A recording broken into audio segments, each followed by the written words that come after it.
Good morning, ladies and gentlemen. Good morning to this day of the 22nd of July, 2021. I greet you all in different corners of the country and also those that are attending on this call from outside the borders of South Africa. And I would like to welcome you all into this UN Food System, National Food System Dialogue, which is basically aiming at synthesizing some of the inputs that have come up across the different dialogues we have had in the past 6 months. My name is Fiso Ndombela is my surname. I will be your moderator for this synthesis dialogue today. I work for the South African government as part and been part of the different segment that have been ensuring that all different stakeholders in the food system are having. Yeah, Elder, are you in the meeting? May I ask that we muting? I hear that there are those at the background who are speaking. If you could just ensure we switch off your mic and your videos if you are not on the platform, that will then assist us and also not affect our sign language and other interpreters at the background. Thank you very much for that. Once again, ladies and gentlemen, I was in the process of greeting you and welcoming you into this South African synthesis dialogue on food system. Just as a bit of a background, you will all know that we launched South Africa as one of the selected countries to participate in the United Nations Food System Summit taking place later in the year in September.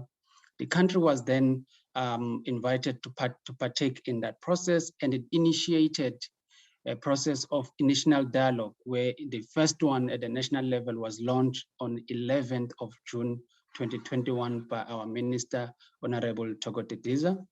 And then in part of that launch, she made it clear that it will also be creating a platform that all the players and actors in the food value chain system will be provided an opportunity so that each and every voice, even those that are often overlooked during the development of these programs, are given a platform and opportunity to provide their contribution in designing the solution that will strengthen food system. Hence, we then had a series of provincial dialogue where the minister working hand in hand with her counterparts at the provincial level, MECs across all 9 provinces that took place. In addition to that, we've seen independent dialogues that were held to ensure that also those that are outside the government and private industries, those that are in the media, in the non-governmental organization, the youth, and other critical players within the value chain are taken into account. Today, ladies and gentlemen, it is really about ensuring how do we then synthesize the inputs, the contribution, as well as all the other information and solution that have been harvested across these different dialogues. We will hear that in the course of today. Without taking further time and giving you much more scope, we do have our Honorable Minister, Honorable Thoko Didiza, who will also be giving us some of the insight and the latest in terms of that process, even also giving the state around the food system in general within the country. We do want to recognize also our Acting Director General from the Department of Agriculture, Land Reform and Rural Development, who will provide us the welcome. Ladies and gentlemen, as you do know, I would like to also recognize our national convener, Ms. Vangile Titim Souza, who's been really the engine behind all the provincial and independent dialogues that has also culminated into today as we are synthesizing that information to gear up for South Africa towards that towards that international food system later on. I would like to also recognize the presence of FOI, but more importantly, I want to recognize you and thank you for all your participation, ranging from our farmers and also our agro-processors and everyone else. The details of all who are in call are probably going to be given and definitely in more suitable manner by our DG.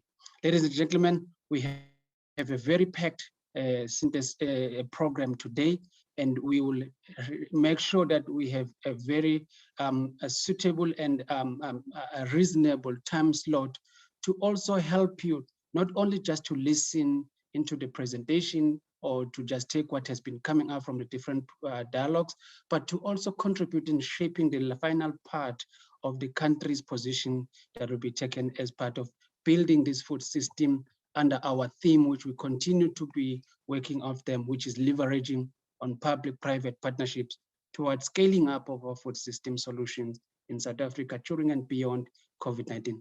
Ladies and gentlemen, I wish to thank you and make sure that we will have a very exciting, as always, and very fruitful engagement as we finalize this process of engaging on food system. With those few and a few words from my side and giving you the context of what is the purpose of today and really the expected outcome of today's synthesis dialogue, I would like to then welcome our acting DG in Dadera Masodi, who will be giving us the welcome and the introductions of all that are in present. Thank you very much. DG, the floor is yours. Thank you very much, our curator for the day, Dr. Sfiso Ntombela. A special word of welcome to the Minister of Agriculture, Land Reform and Rural Development, Honorable Minister Thoko Didiza, who also happens to be the chairperson of the Specialized Technical Committee on Agriculture, Rural Development, Water and Environment of the AU. I would also like to have a special word of welcome to the FAO resident representative in South Africa, Dr. Brave Ndisale, who joined us this year and has distinguished herself in terms of the work that is currently being done in South Africa. We also recognize all of our partners from AIDA NEPAD. We also recognize all those who come from FAO who are on the platform. A special word of welcome to all the speakers that we have today. I see we have got quite a few distinguished speakers who will be outlining our engagements for today. I would also want to welcome the farmer organizations and representatives, the executives of the different farmer organizations who are present today. I would like to recognize the partners that we have in terms of negotiations, in terms of our agriculture and agro-processing master plan, labor, business, and also civil society. The youth and women structures that are on the platform, we welcome you. All other structures that are present, we also welcome you into this session that we are having. Of special mention, curator today, is to recognize also the MECs that are on the platform who have been at the forefront of driving the process of consultation right through the 9 provinces that we are having, and also recognize the HODs who have been our backbone of consultation. We welcome you all and all the representatives from the Department of Agriculture, Land Reform and Rural Development and other departments who are central to delivering food systems in our country. We meet today when we have got issues around food supply, and I think that our engagement today will assist us to have a very clear view in terms of the rationale and objectives that were set by the UN when they were looking for tangible results on the impact that we can have as the sector around food security and food systems towards achieving the 2030 objectives that we have in Agenda 2030 regarding the Sustainable Development Goals. And I think the focus on the food systems and their implications would have an impact in terms of the Africa we want, which is Agenda 2063. I think the engagements today as part of the global movement will rally and leverage our increased resources and trigger action-driven partnerships, alliances, and coalitions towards reaching the 2030 targets in South Africa. Most of all, there is this centrality of our country and national ownership of this responsibility that has been shown by the consultations that we have had. There has been broad and inclusive local responsibility for process outcomes, and this has been under government leadership, and we thank Mem Sunza for Titi Mzunza to lead this process. There have been interlinkages that we have had and interdependencies with our private sector, and we think that this would lead us to have very good integrations in terms of our policy frameworks and in terms of our achievements towards the national development plans targets that we are having, and also the targets that we are having within the Malabo Declaration. We all know the status of food security, and we will hear from all those who are here to ensure that we evolve towards intensified production-driven systems. We shape the trends that would lead to a rise of A-class that would lead us to have good production and also massive production in our country. And all through this curator would be within a context where we build resilience in the light of environmental and climate change interfaces, where climate adaptation and climate mitigations are at the center of our food system. We also need to ensure that there is socio-economic resilience in the face of the socio-economic shocks that we have seen, especially in South Africa in the last 16 months and in the last 2 weeks. With that, I would like to welcome you all to the session. The session has got very big English in terms of synthesis, but I checked it, curator, it means that we have got to bring all the pieces together to form a collective whole. And I think the collective that is on this platform could assist us to have that collective whole through a synthesis process. Thank you very much, Dr. Ntombela.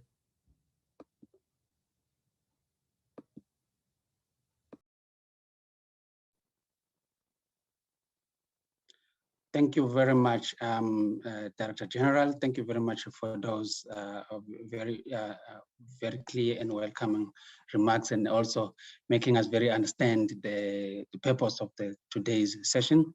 Without further ado, may I then give this opportunity to Honorable Minister Didiza to give us the opening remarks.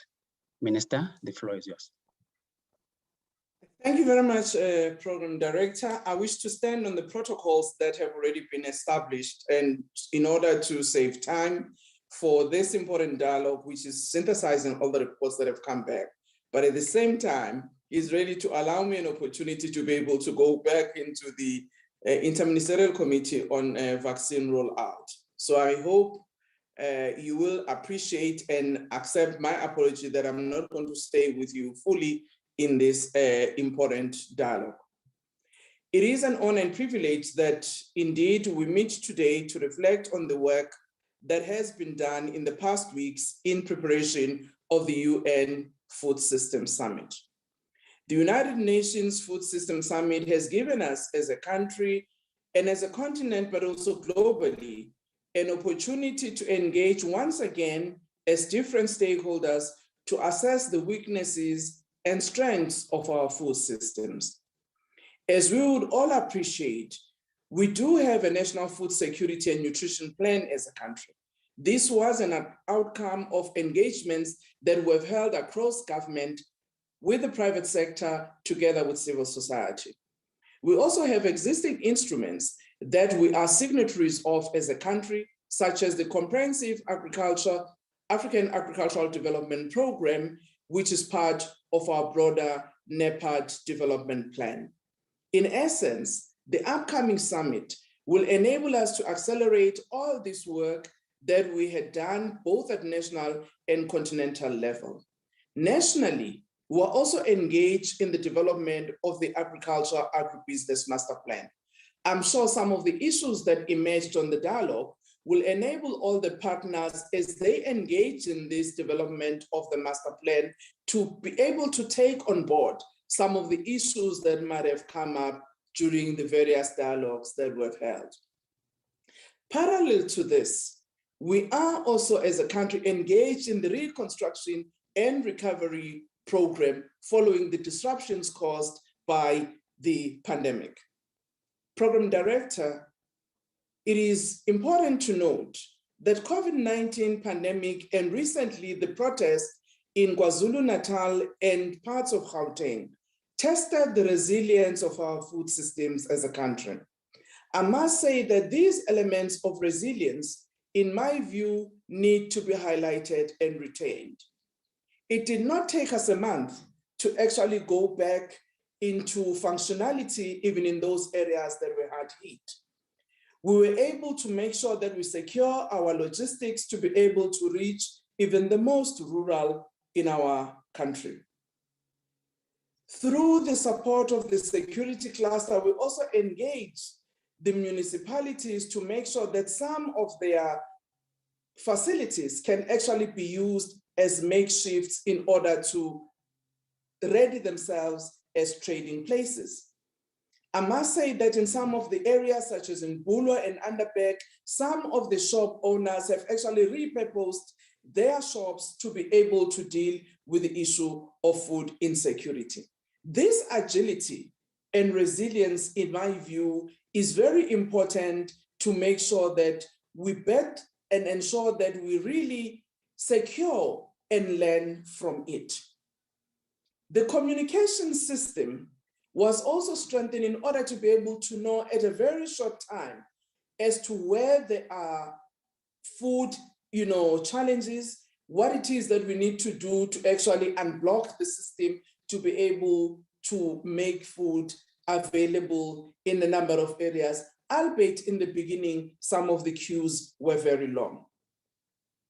These two occurrences, in my view, not only reflected the resilience of our food systems, it also showed the weaknesses that still exist in our food system as a country. But also, as we know, that the impact of the closure of the N3 was actually not only affecting South Africans, but also was affecting the SADC region. As we know, the interconnectedness between our SACU and SADC countries in the main, particularly on the movement of goods to the ports. This, in my view, must enable us to also think of how we strengthen our food systems beyond our borders because of the interconnectedness that we have amongst countries. So when we're thinking of building and strengthening our food system as a country, we need to be alive with some of these weaknesses that we've experienced in the past. Without preempting the dialogue that you are going to have today, and also maybe some of the issues that might have arisen in previous dialogue, I wish to reflect on some of the things that, in my view, became very apparent during the first phase of the COVID-19 pandemic when it arrived in our shores. Our food logistics and distribution system showed that it is not yet able to reach all corners of our country. Secondly, the data systems of those who are vulnerable among our society and food insecure, where they are, how many are they, was found wanting. The policy gap that addresses subsistence farmers who really are a bedrock of food security at the most local level was also found wanting.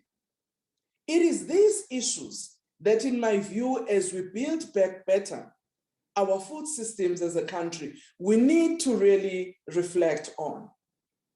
In the past few days, we've had more than 10 dialogues across the country with many participants who gave their contributions and proposals of what we must do to strengthen our food systems at local and national level. We have also engaged at a continental level to ensure that we have a common African position as we move towards the summit. And I must say that this builds on the engagement that we already had when the pandemic started last year, April, as ministers of Agriculture in the continent, but also working with ministers of trade and ministers of finance. Because one of the issues that we need to reflect upon is how do we strengthen our support system and agricultural finance in particular to be able to build back better our food systems. The other issue that we need, in my view, to factor in, strengthening our food systems and building better for the future would also means we take into consideration the impact of climate change. If you look at the various cold spells in the Southern Hemisphere, it actually tells you the challenges that you are going to have. The changes that might occur in our ecosystem, particularly agroecological zones, is something that we need to take into consideration. How we actually absorb the shocks as an industry and as people working in the agriculture and food sector within the context of climate change also becomes very important for us to think about in building back better. But the issue of digitization and improving our technology systems to respond as part of our agricultural and agribusiness system and food system in general is important in my view. We've all seen how COVID-19 have catapulted us into the fourth industrial revolution. Maybe we're not yet ready for to this extent. How do we start to redefine the world of work in the food sector, particularly in primary production? What kind of digital technologies do we require to enable our producers to actually strengthen their food systems at local level? The issue of agricultural infrastructure, in my view, becomes important as part of our strengthening the food systems. As I've said earlier, when we look at our logistics and our distribution mechanism, how it actually was exposed during the set-in of the pandemic last year is one of the indications of the weaknesses of our networks that still don't reach the most rural and underdeveloped areas of our country, which we must address going forward if indeed our food system must be strengthened. The issue of youth and women participation remains even more important in my view as part of building back better our food systems.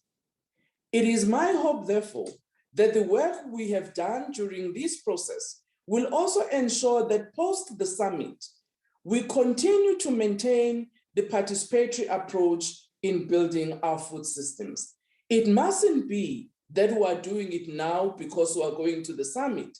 We must also be able to say post the summit, how do we make sure that at an intervening period, we continue to engage with the various stakeholders to see to what extent are we moving ahead with those things that we had committed for going to the summit. I'd like to thank various stakeholders who've really stayed the course in working with us during this process. I want to thank the MECs of agriculture in the various provinces who led the dialogues that we've held.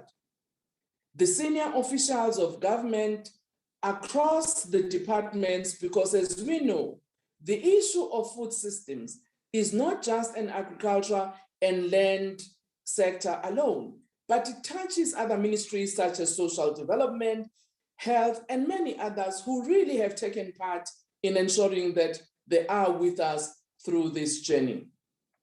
I want to thank our farmers organization at different levels, as well as our agribusiness industry and private sector in general, who actually have been part of these dialogues going forward.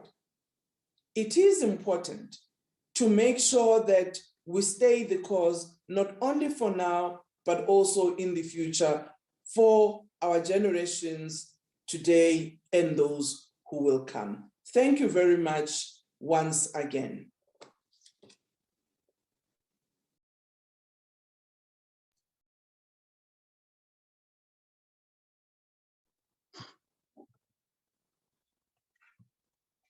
Thank you very much, Minister. Thank you very much for those very insightful remarks.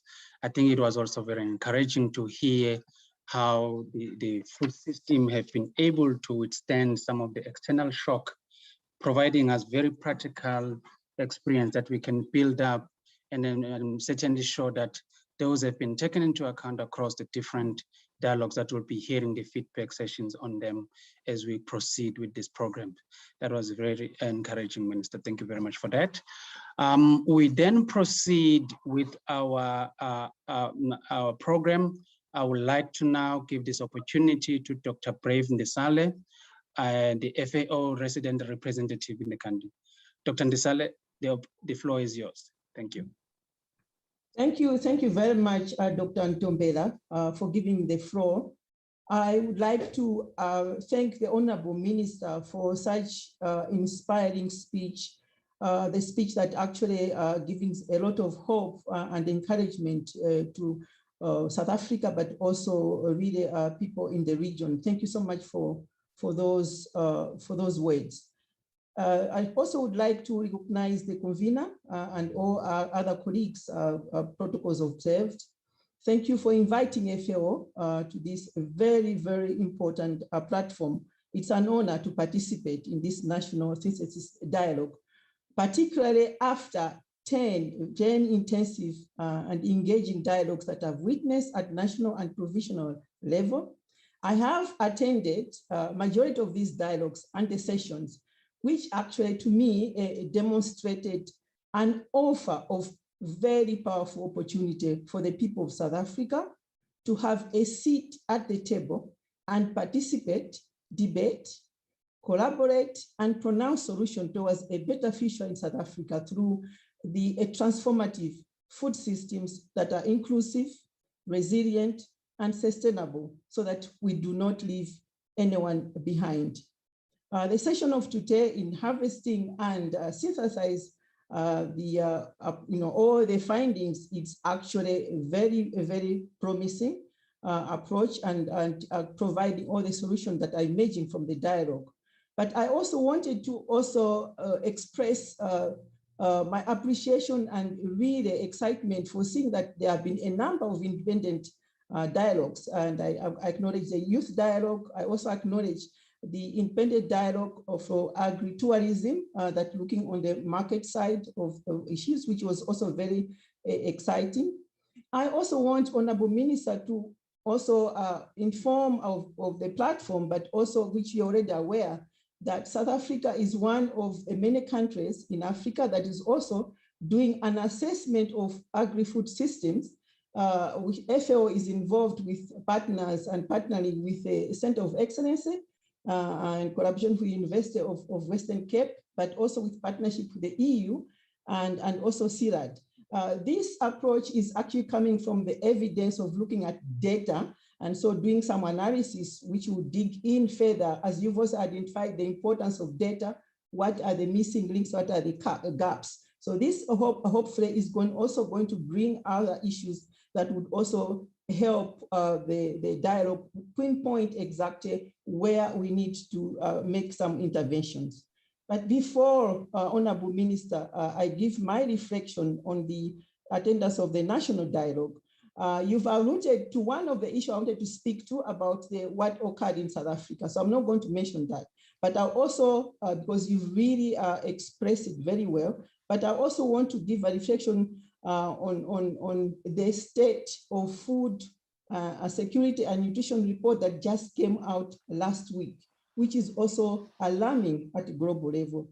The world hunger has increased in 2020, unfortunately, and this is very devastating under the shadow of COVID-19 pandemic.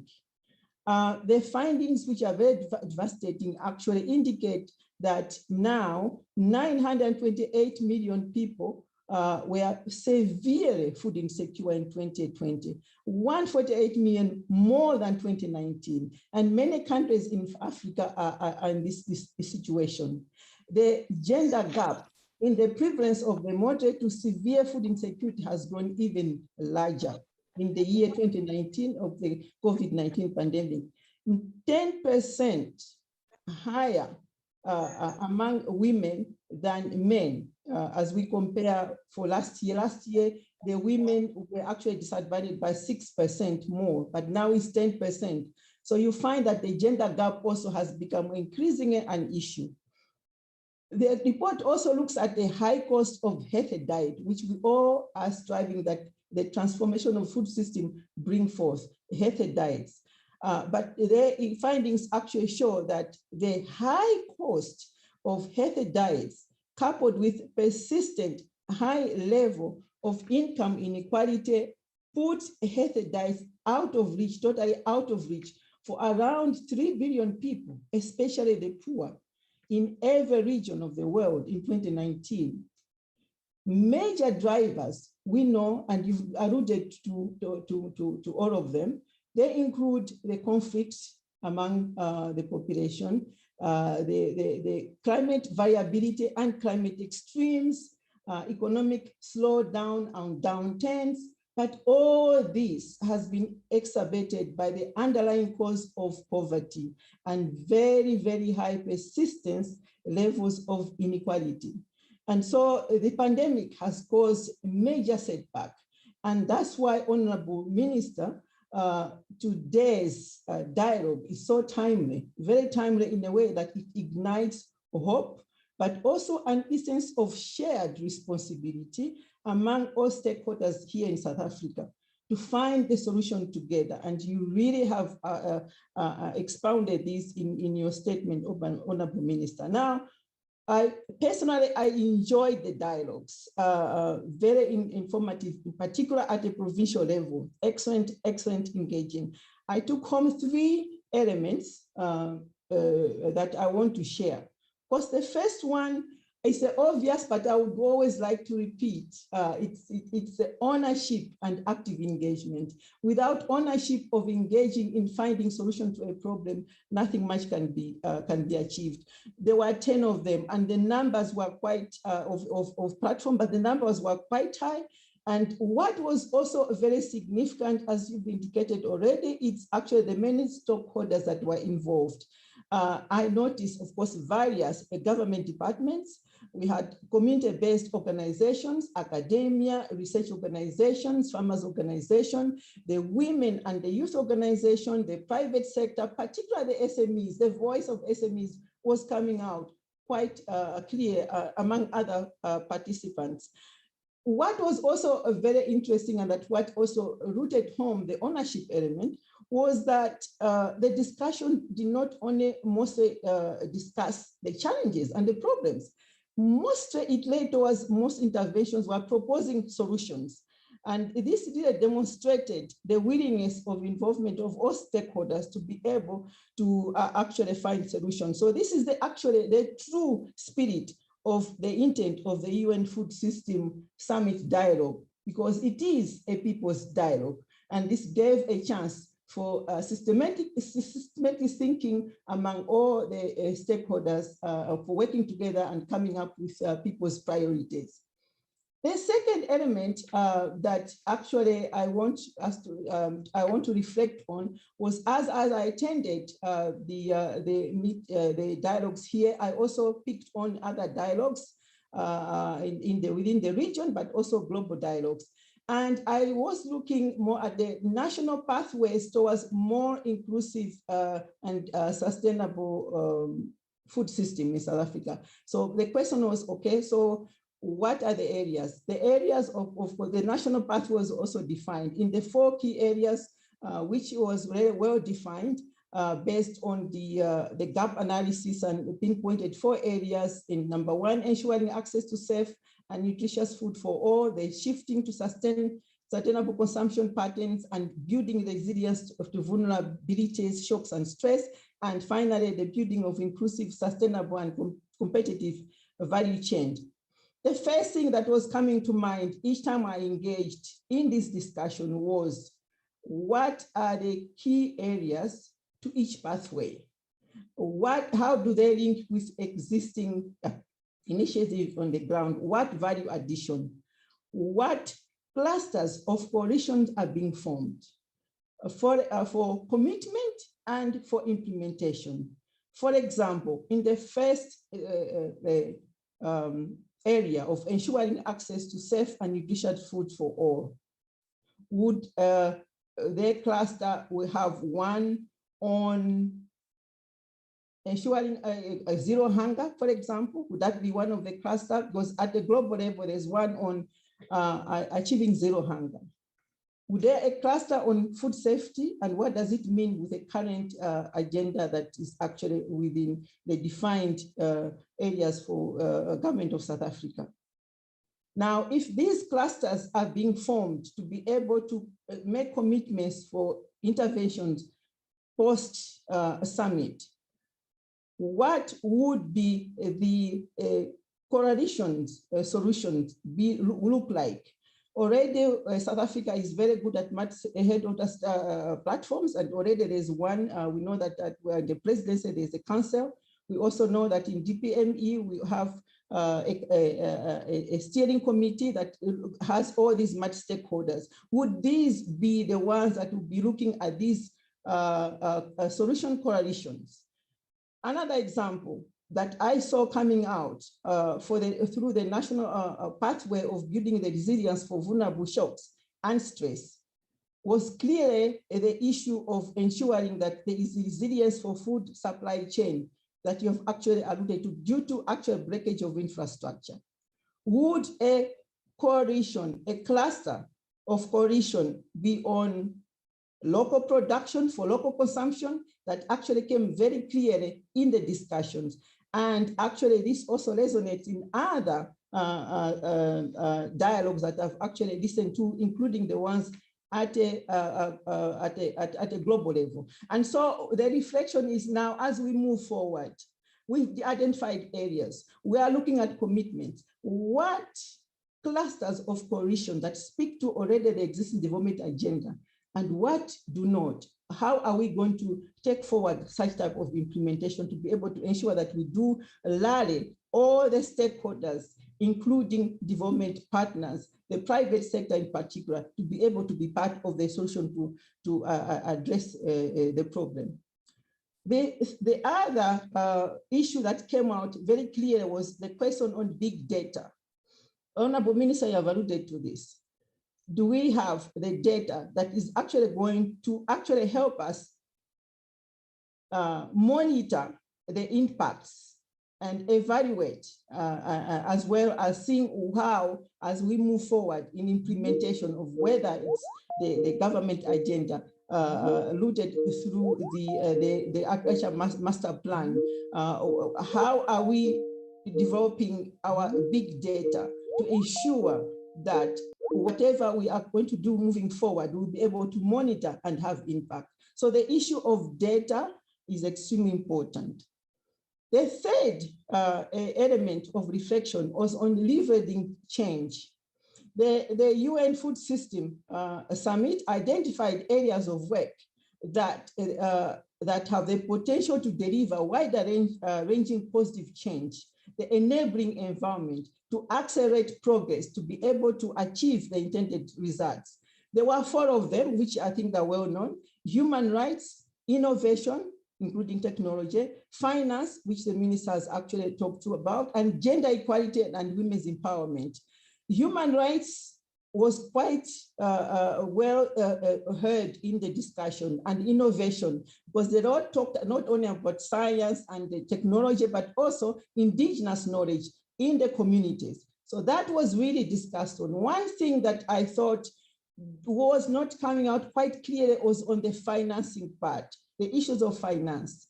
The issues of gender were talked to, but not in the transformative way. So maybe as moving forward, as we reflect on this, how do we ensure that as we build the cluster of coalition and solutions, the issue of financing becomes a cross-cutting issue that will really rally towards the implementation of the interventions, and as well the issues of gender equality and women's empowerment. We would hope that at one point there would be a discussion more intense on these. These have the power to bring about significant progress, and both on food transformation and achievement of all the 17 Sustainable Development Goals, but also on helping achieve the Agenda 2063 of the African Union, including also the National Development Program. So these are the three reflections I've actually I thought I should share with you. FAO and all other the UN agencies are really happy to support and move hand in hand with South Africa. Very impressive on how you've moved very fast in this agenda. And we will continue to ensure that we work together as we move towards the pre-summit, the summit, but also as commitments are made for implementation when the post-summit era. So these are the remarks that I thought I would share with you. Thank you very much for the platform.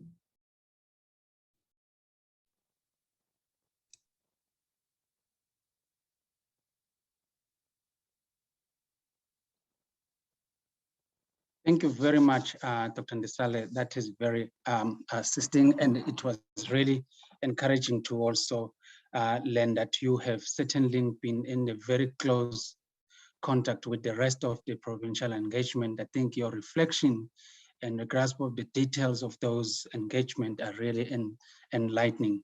One of the key things that I'm also picking up and hearing very strongly from both the minister when she was giving us that overall remarks, as well as the speed in which working together with the stakeholders in the sector, they've been able to respond to some of the needs that has been required due to the certain external shocks in the food system, and they were able to really restore those food systems. I think, Dr. Ndisale, you are also mentioning the way in which the minister, together with all the provincial MECs, have been able to move with speed in terms of facilitating this dialogue.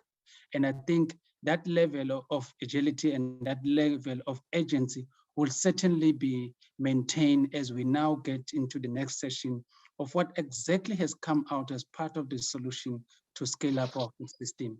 And I think we'll maintain that momentum of implementing and ensuring that those that we have prioritized, those that we have been agreed to say they are essential in building and scaling up our food system will certainly be implemented with speed. With those very few remarks, I would like to then move into the next section of our program, where we are starting now to get into the details of what has emerged from the dialogues. And I would like to invite Dade Masipula Mbongwa to give us those outcomes of the national together with the provincial dialogues that has happened in the past 6 weeks. Mr. Mbongwa, the floor is yours.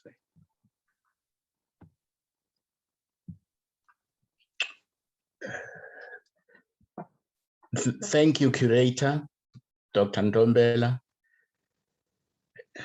Good morning, Minister, and all protocols observed. I wonder whether you can see the document, Dr. Ntombela?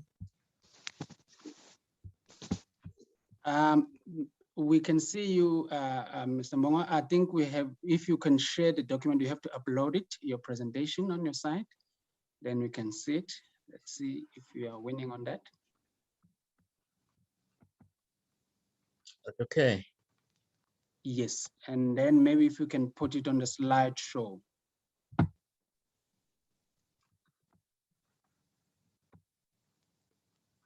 There you are. There we are, all system go. Thank you very much. This is, as indicated, a synthesis report for the national and the non-provincial dialogues that have taken place. And it's governed by the theme, leveraging public-private partnerships towards scaling up food systems solutions in South Africa during and beyond COVID-19. The areas that are going to be covered are 6. It's the background down to the possible, as Dr. has indicated, national pathways. Exploring. The background, as has been indicated throughout the national and the provincial engagements, was the Secretary General of the UN invite to member states to initiate food systems dialogue, which would leverage the power of food systems to deliver progress on all 17 sustainable development goals and come up with bold action and solutions to food systems challenges, as well as end up reporting to the UN Food Summit dialogue that will be taking place in September.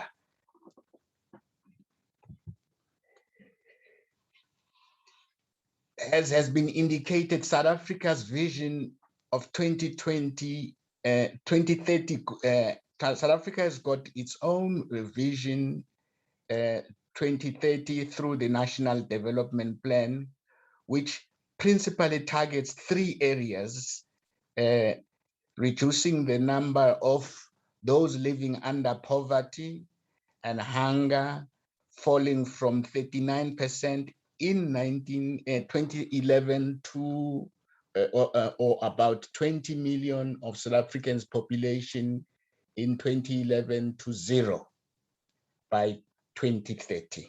The second one being leveraging inequality as measured by the Gini coefficient, which should fall from 0.7 in measured from 2009 to 0.6 by 2030.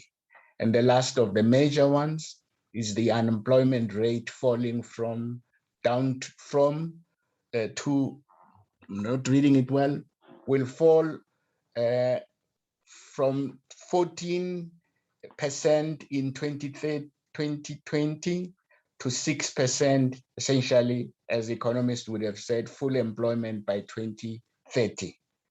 A long shot in terms of the goals set within the National Development Plan. And that has implications, that had implications of something like 400,000 people being lifted out of poverty in as far as the rural areas are concerned every year from 2011 for the next 20 years to 2030. It was a big call indeed. And this is good in terms of the Food System Summit objective, which has got 5 tracks which are going to be followed to address and be addressed. The first one being ensuring access to safe and nutritious food. The second one, shifting to sustainable consumption patterns. The third, boosting nature positive production and sufficient scales. The fourth, advancing equitable livelihood and value distribution. And the last one, building resilient to vulnerabilities, shocks, and stresses, as Minister has just indicated in terms of the ability of the system being so agile.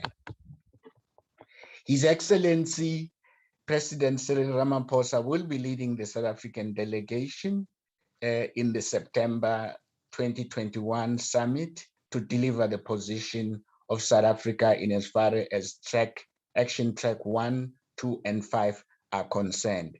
The hope is that the Food Summit objectives will enable South Africa, as just indicated earlier by Minister and other speakers, both to meet the NDP and the Sustainable Development Goals by 2030.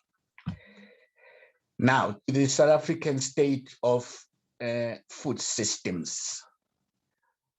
On 11 June 2021, the Minister, Madam Thoko Didiza, set the scene that was followed across the provinces in terms of food systems dialogues.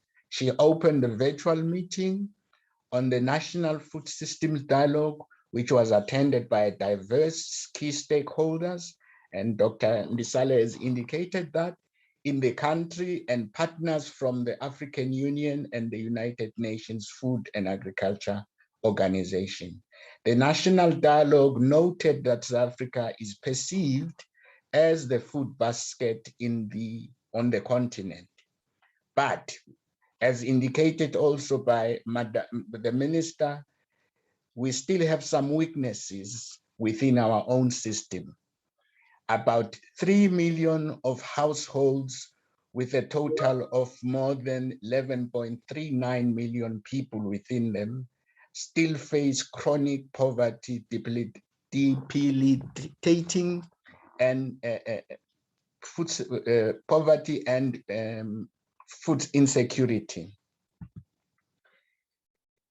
Talking just to that point, there is this very, very good report that has come from State South Africa, which is showing that endemic hunger and malnutrition from 2000 declined very, very well in terms of up to something like 2007. And there was that leveling up, as you could see on the two lines there, the red and the blue, and it sort of gravitated. It's what at one time the then Deputy President and President of the Republic was saying, we were freezing the South African population in poverty rather than moving it out, and we were just keeping it at that level. And then a noticeable one, which is now indicated by Dr. Ndisale just now with that report, if you could follow my case, is that even with that freezing, there's a beginning, particularly with the blue bottom line, beginning to increase. And already you've heard the alarming report she is giving that it's beginning to increase across the world, and definitely would be increasing within our country. And so that's a very, very dangerous line in terms of the vulnerability of the households and the people susceptible to hunger in as far as that. And this is exactly as it was happening 2018 there towards 2019. That's before the outbreak of the COVID, before the unrest that have taken us in the past few weeks, and before the status of the country was plunged into the junk status and the unemployment was increasing. So that line there, those two lines beginning to flatten and actually increase, particularly more sensitive one, the blue, very, very ominous in terms of the report we've just received. In as far as the food expenditure of the households across the country, you would note here this beautiful report from BFEP, where it indicates the three broader lines of covering the 10%, the 10 percentages of our households up to the 100th at the extreme right. You will see, therefore, that the low-income households, in terms of their expenditure, are well below the dotted red line at the bottom there in terms of their necessary food baskets, until you reach more what is called the middle or your townships or your urban lines. Only at the red lines can you see that these households begin just to get about enough. And within that category of the middle income, only two at the top end, at the far end on the right, actually make it beyond, above that food basket for a healthy supply of food in terms of access. So one concludes from this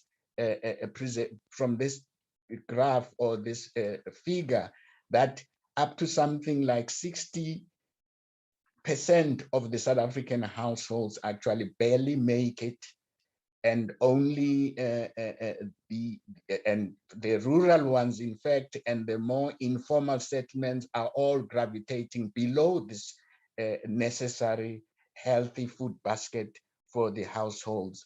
And this is the disturbing part of it, where you could follow the cursor, and within the middle, it's just barely making it and can, under the difficulties of mishaps, immediately sink below that line. So this is the vulnerabilities that Minister was talking to. Now, where you would find these households with inadequate access to food. And given the issue that had been mentioned by Dr. Ndisale of the big data, luckily, South Africa is beginning to assist in that.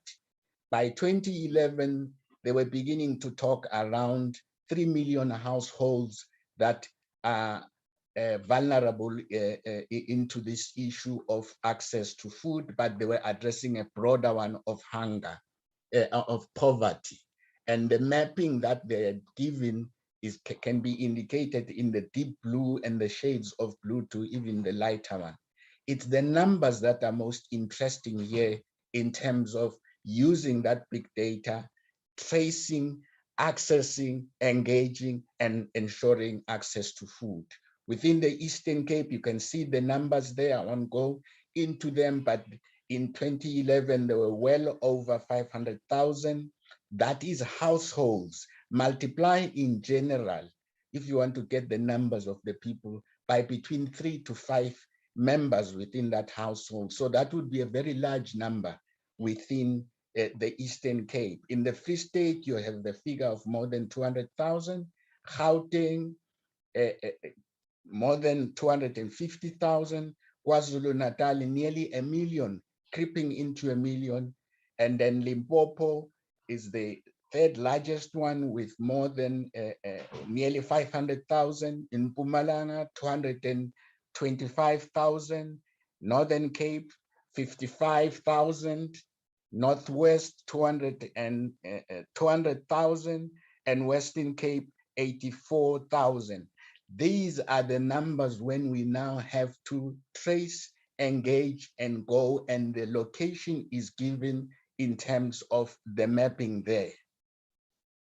What has always been interesting around the big data issue is that we've been talking about commercial and talking about the subsistence without talking about all of them at the same time, and then saying, this is actually South Africa. So this engagement has been very, very helpful in actually assisting us from this table that we are seeing here, where we now can say, at least when we were to talk about South Africa in general, we are actually talking about a combination of this 40,000 of what you would be saying is our commercial sector, plus the 2 million, 2.5, or just over 2.5 million of the households that are actually defined by the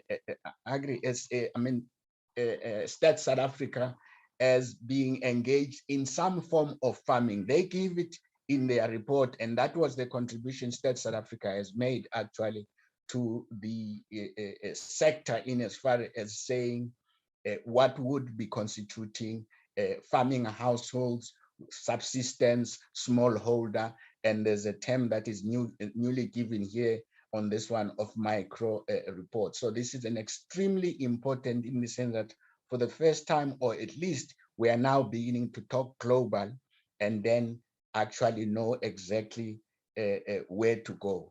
It's that number of these households that this summit has got to target. They constitute more than 95% of the total farming community. And that's a very, very good thing that has come out of these engagements in as far as giving us that global, but also showing us the spectrum of what we have. This is a very, very important element in terms of moving forward. It also enables us then to see the capacities of the targeting group, where they are involved in terms of their markets and to what extent do they, and this is the local market. So this is very important when you then have to engage then, and as you can see then that actually most of them, it's in what is called the informal, and then how much of the output and the productive activities of those that are being targeted, that 98% has got to be engaged. So it's, if you want it, it's largely within what is called the informal. And what it delivers is a very impressive type of output or its products, in the sense that it delivers up to something like nearly 60% of its own produce between a specific type of days. And then it also, that's another encouraging one in terms of the spectrum, and particularly the theme of this levering of the partnership, is that it's actually even involved in terms of delivering to several commercial sites, in terms here of the co-ops as well as the mills. So although to itself in terms of local production, but it's almost split actually in between what you would have said, the commercial plus the local sector. So this augurs very, very well, amongst others, in terms of making a quick breakthrough, like Minister had indicated, but also targeting and ensuring that indeed there is some activity that can be gone into. This is also, again, a good basis in terms of the value chains when we are taking just in terms of the discussions and the presentations that were made to the dialogues across the provinces, to then say, if you are looking within the value chains and we are looking within the spectrum of the farming communities, where are the greatest possibilities and the potential? Within the commercial sector, it has usually been said, you go into the high value, into the exports and the rest. And here, this presentation, this graph, actually, I mean, the figure by BFEP is very helpful in the sense that it begins to say of the industries and the activities that this target group is involved. And if you were to take in the poultry value chain as such, the top up to where the cursor goes, and to in as far as the small scale, what is called staggered and live sales, the cost there, you can see in the blue that they are lower than the income being made. In other words, therefore, it's more profitable for the small sector and the small holders to engage into that activities. But as soon as they move into the contracted, the costs begin to shift, and therefore the advice can also be given there to then say, engage in a particular manner within the local and within particular industries, so that then the costs are always lower than the income. So in other words, these are the profitable areas to engage in as far as this value chain is concerned. Very, very good things that came out of that. Now, we've talked about the spectrum of the farming community, the strong and the weak. And here you now taking the entirety of the various value chains. And it's just made, it's used here just to illustrate a point of the thoroughness in which these processes have got to go into, and then the ranges from your input side up to the markets. Now we are even getting the consumption in terms of the engagements that have been taking place within the provinces and the national, to say you even address the waste recycling side. So the range is from the inputs up to the recycling, because also income opportunities can be earned. And then in terms of the climate change, you begin to address all those matters. So each chain, therefore, has got to go well into the matters that are indicated here. I won't go into them. And therefore, if you were to take the processing, you can see the indication where government, in terms of its role, in terms of policies, regulatory instruments, finance, as indicated, has got to go into. So, and the other thing that this BFEP presentation enables us to look into is not just the numbers, but it's also the areas into which you would be engaging into, where government, in terms of the rate here, it gives certain areas, and in the primary production, in the input side of the day-old chicks and the inputs. Here you've got to then go again, as the discussions have been showing throughout the engagements, well beyond the markets, into the consumptions, and then the recycling. So it's not complicated, but it's complex, and then it is very engaging, particularly as being indicated here by both Minister and Dr. Ndisale, that after this engagement, these are some of the works that each of the value chains would be engaged into. The closing summary then is that the indigenous knowledge systems that has come out of this discussion is very, very crucial for enterprises and job creation. Food safety needs need to be engaged into, and there's greater coordination that has got to be engaged in the regulation, monitoring, and the compliance system. We've got to unlock local food systems opportunities for agro-processing and at the local level, and linking fresh produce markets and the informal sector, because that's where this 3 million are largely, as we've seen, engaged into. The 4IR and digitization, Minister has indicated it in passing. Opportunities across the food, they need to be pursued to the fullest. You are introducing this element of the smart cities, the smart villages that come with these issues around the food system. You're reducing the waste, you've already indicated, through incentivizing, repurposing, agro-processing opportunities. You expand the education, training, research, and community development across the food system.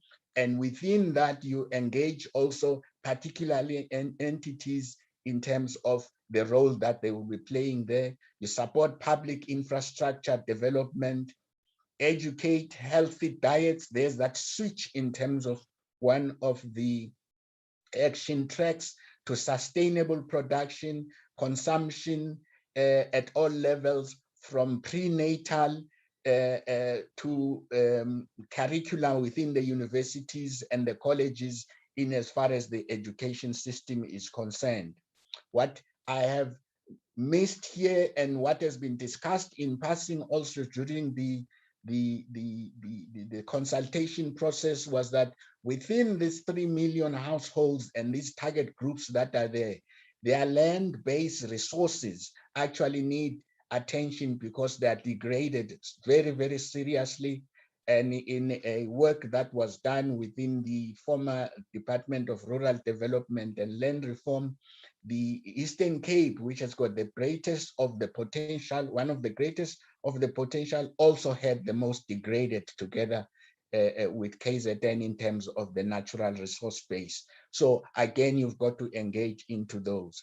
Support food systems, including national food and nutrition security plan, and the agriculture and the agri-processing master plan. Reconsider the model of public partnerships to include communities and academia.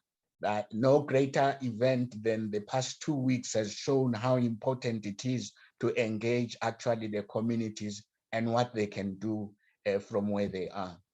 The challenges and opportunities also then came in various inputs and engagements within the provinces and their reports: income stability, increased fuel cost, poor infrastructure, child-headed households, consumption patterns changes, establishment of cooperatives and collective activities.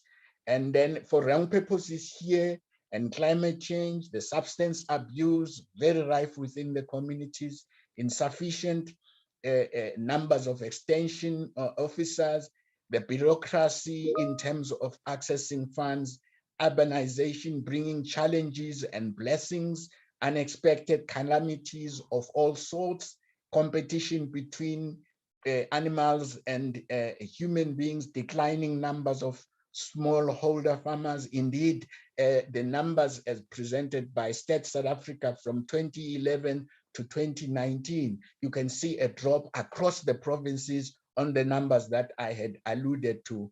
The numbers are definitely not the same, and they are actually declining in large at a greater rate.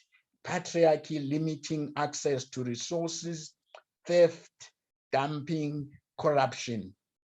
And then as far as discussing the resilience to vulnerability, shocks and stresses, income stability again came in here, increased fuel cost came again, the infrastructure also came in here, and then the governance systems within the land, water, as well as one would have said, the value chains themselves. Governance systems, very, very important. The integration of agriculture and natural biodiversity, the roles of the cities, the centers, the local markets. It's very, very important in terms of ensuring access to food, and unreliable electricity, stopping midstream various important productive activities, and or actually the supplies to various markets. The electricity assurity is extremely important. The issue that had been raised within the engagements of where does the food mandate lies? Or if it is shared, how is it shared, and what are the roles and the responsibilities? And the issue of food waste, the large amount of waste that of food that is wasted in the agriculture community. It's usually the post-harvest, but here is the post-consumption and or at the consumption level that is being addressed, and that is also equally concerning within this whole value chain. In as far as building including sustainable and competitive value chains, the lack of proper infrastructure came yet again, the unsuitable lease agreements, either in land and elsewhere, the lack of access to water in as far as the governance is concerned. The game-changing solutions that came from the engagements in as far as the ensuring of access to safe and nutritious food is concerned, the food safety came very, very tops. There was this worry that came across the provincial engagements of food insecurity, hunger, going side by side with obesity, which brings its own health dimensions, besides just the food safety element, but it also, as when consumed, it has certain impacts and negative ones on the people and the households that are being targeted here, that 98%. The awareness in terms of government being assisted by education research in terms of training and dissemination of information about nutritional benefits of indigenous food production, traceability, the capability to trace food from farm to fork, almost like has been happening into the animal, in the livestock industry. Now this is very, very strong coming here in as far as the food element is concerned, the reintroduction of the school curriculum in as far as the agriculture is concerned. And with that school element, the belief is that once the young ones are introduced into the food system, both in terms of production, producing it, preparing it, consuming it, then there would be an issue then in terms of attracting the young people, and which is the future in this case, and then also complementing that by this element of making breastfeeding, that has been a very strong and a permanent message within the health sector, of making it sexy again, that quote unquote issue that is around the word, and providing comprehensive support exactly to that constituency of smallholder and household farmers together with the micro farmers, as Minister had indicated, because that's the bulk, as she said, of our food security and access to food in as far from the production side, from the supply side. In as far as the next one, again, Dr. Ndisale has indicated the youth and the women here in terms of the risks that come with the shock that is coming here.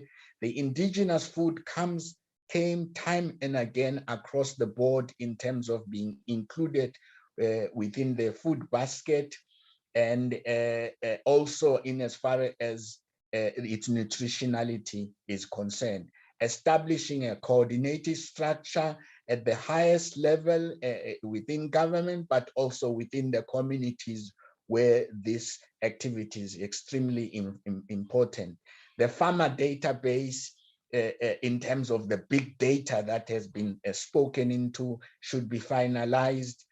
I know that within the Eastern Cape, the Walter University Sisulu has engaged in some way around this one, and the research and information and innovation has got to be engaged into it. Aquaculture came in very, very well from the various provinces, and particularly the Northern Cape, in as far as bringing this issue in as far for complementing the protein intake, and suitable funding has got to be accompanying this. Luckily, the minister has indicated it very, very strongly here. The revision of the South African food basket has got to be engaged. We know that State South Africa gives the food basket or the food poverty line at the moment as 585 per individual, and therefore it can be very, very helpful to indicate where support should be going. And in its building the resilience to vulnerability, shocks, and stress, the support to women and youth comes in again, the indigenous food comes in, the central coordination structure makes itself again, and there is the finalization of the database again that's got to be done, and providing training and research here. I think that might be a repeat here. And then in as far as I'm going to jump the element of the building the networks here should not be jumped, and building networks and drawing clear lines of governance is a repeat, but it's worth a repeat in terms of those governance and the mandates and the competition between exports and local production that has got to be balanced here and mediated in terms of the local getting sometimes lower or type of or being neglected for the more lucrative market. And then building inclusive, sustainable, and competitive value chains, and promoting stakeholder collaboration, fostering agritourism markets, investing in informal, the sector as again being indicated here, and then particularly observing the system of informal trade and how it operates, equipping traders with necessary resources and systems for them to succeed. Lastly, in as far as the way forward is concerned, the pathways that have been indicated by Dr. Ndisale, the statement is that we have gone through a multi-stakeholder exploration through 10 dialogues of food systems in our country, which is a fundamental element in shaping a national pathway to a sustainable and an equitable food system by 2030. This national synthesis outcomes will be consolidated into a draft that has been presented, and out of that, we will be able to tease out the strategic pathways Dr. Ndisale has indicated about 5 of them that are based on the national food and agriculture strategies that are already adopted or in the process of finalization. Decisions would be made to be worked out through now and to bring the pathways to life and the plan of how we will work together in support of the pathways and monitor the progress towards 2030. Thank you, Chair.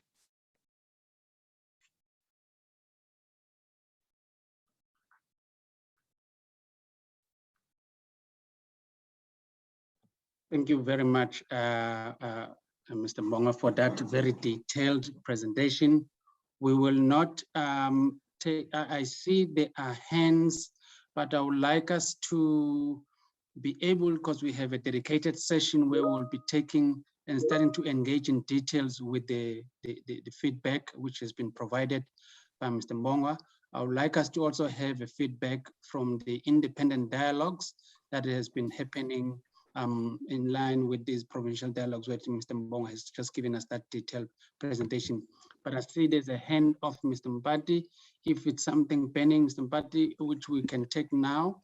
Otherwise, if it's a reflection of the feedback from Mr. Mbonga or some of the comments or clarity seeking question, I'll certainly advise that we wait for that session which is dedicated for that engagement.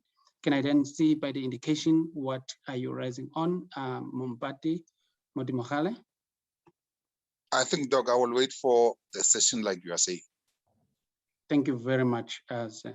We are running slightly behind time, but I think it was really important we provide sufficient time to Mr. Mbonga to really take us through in such a very skillful manner that he has done to consolidate extensive input that had come up across all 9 provinces of the country, including the national dialogue that we've had, into this presentation that was exciting. May I then give it to Ms. Jeanette to give us the feedback from the independent dialogue that they facilitated. Jeanette Sutherland, the opportunity is yours.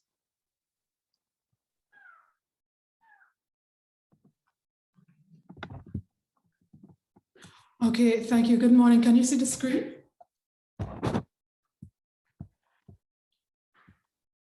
I can see the screen. If you can just put it on the slide mode, then you can proceed.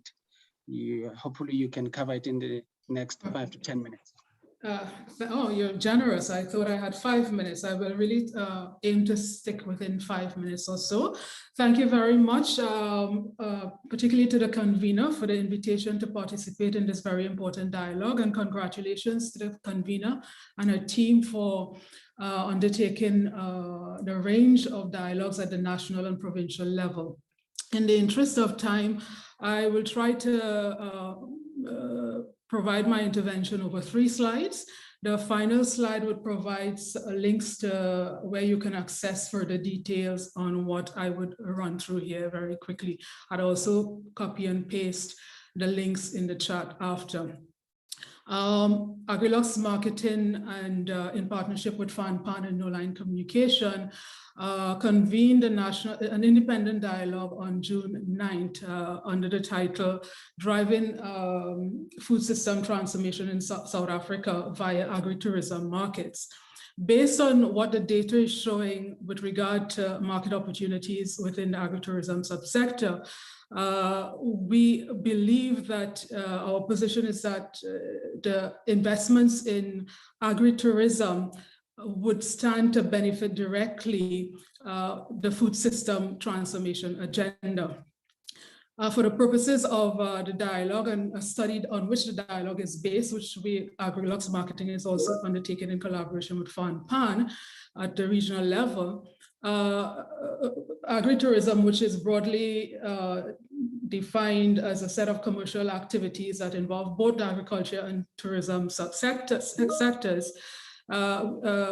investment in this subsector must directly impact at least 5 areas that we believe are important for transforming food system. And that includes farm incomes, particularly at the rural farm incomes, creation of sustainable jobs, the cultivation of diverse and nutrient-laden foods, natural resources and environmental conservation, and a greater awareness and appreciation for agricultural operations. So within this context, the independent dialogue sought to achieve three broad objectives: to increase awareness of the relevance of market opportunities in the subsector, identify key policy and program support to maximize these market opportunities, and to assess an interest in establishing an informal professional network to ensure that promotion of the agenda continues beyond the dialogue, beyond the summit, as was raised earlier by some speakers. We learned several lessons during the dialogue. Again, for the interest of time, I would focus on four key ones. As I began to mention earlier, the data really shows that there is strong dynamic growth in the agritourism subsector. While agriculture continues to underperform, the tourism sector is one of the fastest growing sectors across the world, faster than global economy GDP growth. It remains an important driver of job creation, and also it employs a higher share of youth workers than the overall economy. It also creates a substantive number of jobs for women. Pre-COVID, the data showed that in 2019, the majority of the travel and tourism expenditures continued to be generated by domestic travel. And this segment report is indicating that is expected to be one of the key drivers in the sector's initial recovery post-COVID. In addition to this, changing consumers' demands, which are reinforced by the current pandemic, offers a lot of opportunities for agricultural producers. There's an increasing interest by travelers, including domestic travelers, for ethical and sustainable tourism options, healthy and organic food options, and local cultural experiences.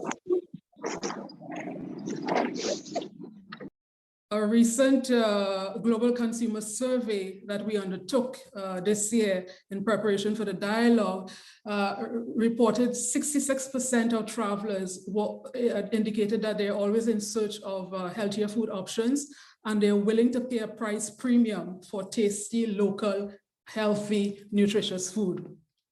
Also, a report from the Global Wellness Institute showed that in 2018, healthy eating and nutrition and wellness tourism constituted $702 billion US and $639 billion as a market, respectively. Secondly, the case studies. We had three really dynamic case studies of South African agritourism operations.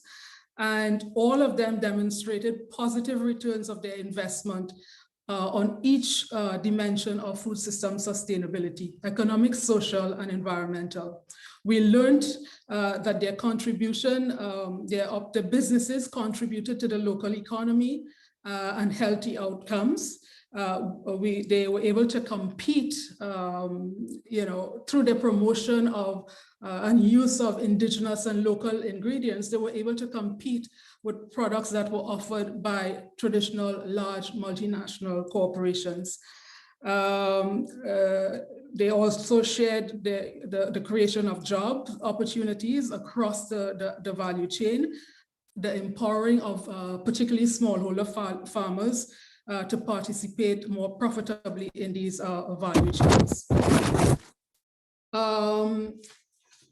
We were also very encouraged by the actions by some of the institutions, notably the development and financial institutions that were at the dialogue, which signal their acknowledgement of the relevance of the agritourism subsector. For example, FAO, Dr. Ndali, who presented earlier, also presented at the dialogue. And we learned that last year, FAO and the UN World Tourism Organization signed an MOU, which again signals that the recognition of the importance of the pairing of these two sectors.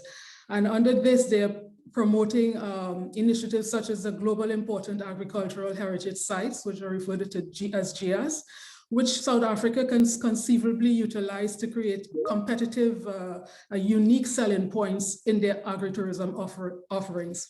Standard Banks was also at the dialogue, and Standard Banks has a track record of investing in agribusiness, and they signaled that that agritourism for them is gaining traction, is an important subsector, and they are ready to do business with stakeholders in the sector. We also have at the national level, the tourism department, which has mandated in its latest strategy the need to identify new products and markets, taking into consideration emerging trends such as green and ethical and sustainable tourism. So all of this will go well for for promotion of the agritourism subsector. And finally, and perhaps most importantly, given the multidimensional nature of the challenges that were highlighted during the dialogue that would be needed that would need to be addressed to be able to fully maximize these market opportunities, what was highlighted over and over was the need for stronger coordination and collaboration among a wide range of stakeholders, not only within and across the agriculture and tourism departments, but other sectors such as health, education, ICT, energy, transport, academia, civil society, and the like. And finally, as was indicated earlier, as in terms of what we were expecting to come out of the dialogue, we were able to deliver on all 3 points. We were able to put together a business proposal, a position paper, also referred to as a policy brief, and there was acknowledgement, an interest, unanimous interest based on the poll that was run to participate in an informal professional network. I'd just like to point out that the business proposal is based on 3 interrelated principles, all of which, particularly the first 2 in terms of the use of indigenous systems and the support for local economies, were also highlighted as priority issues in the national dialogue that took place on the 11th, and which again I saw reiterated in the summary that was presented by the speaker before me. So this is quite encouraging. The solution proposes a framework that allows for collaboration among multiple stakeholders for implementation, for monitoring and evaluation of results, and for concerted marketing of sustainable and healthy food markets, indigenous, cultural, and environmental conservation. The position paper outlines the key issues and recommendations highlighted in the dialogue for consideration, not only at the UNFSS level, but also for action at the national and Africa-wide levels, particularly with regard to ensuring regional branding and regional expansion of regional value chain that can be facilitated by the free trade agreement, Continental Free Trade Agreement, and to be able to contribute to the Malibu commitments, which based on the latest report, most of the countries are significantly behind. And we do believe that this value chain, based again on the data that is being shown, both in terms of some official reports, but some of the anecdotal data that we've seen, even from the case studies that were presented from South Africa, that this is a viable subsector, viable value chain that can have considerable and substantive impact on the food system transformation agenda. And in this regard, and on behalf of the participants of the dialogue, we will ask, as we reflected in the policy, the position paper, that our submission be considered, and agritourism be considered as a priority value chain in South Africa's strategic planning. to transform the food systems and address several of the game-changing issues highlighted in the national and provincial dialogues. Thank you.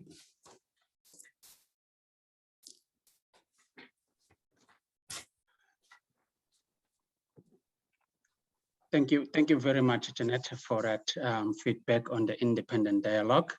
Ladies and gentlemen, I will then be able to give you a very snapshot from the youth dialogue that took place, and so that we can then proceed. Have been requested to provide that.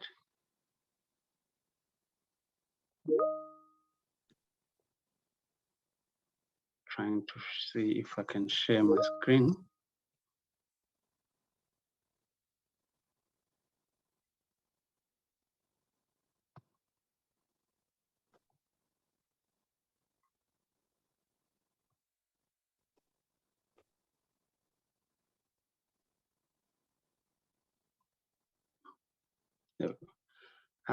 Can I just ask if my slides are visible on your side?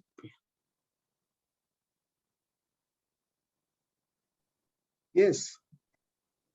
Thank you very much. Ladies and gentlemen, I'll be giving you one of the independent dialogue that we facilitated, which was looking at the contribution of the youth in specifically as one of the key stakeholders that are driving and have a role to play in upscaling the food system in the country.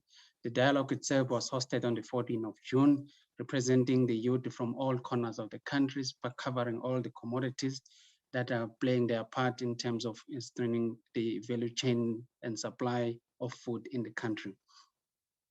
I think from this dialogue, what was very key from the youth side, which really happened at the time when the country was also celebrating the Youth Month. So it was the opportune time when, especially from the government side, which was also the dialogue had a privilege of being addressed by the Minister of Agriculture, Land Reform and Rural Development, Honorable Thoko Didiza, and the senior government officials that are driving different programs within the state that has targeted some of them in empowering and supporting the youth to participate in the agriculture sector. One of the key things that came out of it, I think from the part of their presentation, which we have a very robust and interactive engagement, was really an opportunity and a recognition by the government to ensure, to recognize the role that the youth can play in upscaling the food system in the country. So that came out very clear from the youth side as one of the, at least the appreciation that they've had, because most of the time you tend to find that some of these key programs are designed and implemented without necessarily having to hear at their first hand the importance and the needs of the youth that they will require.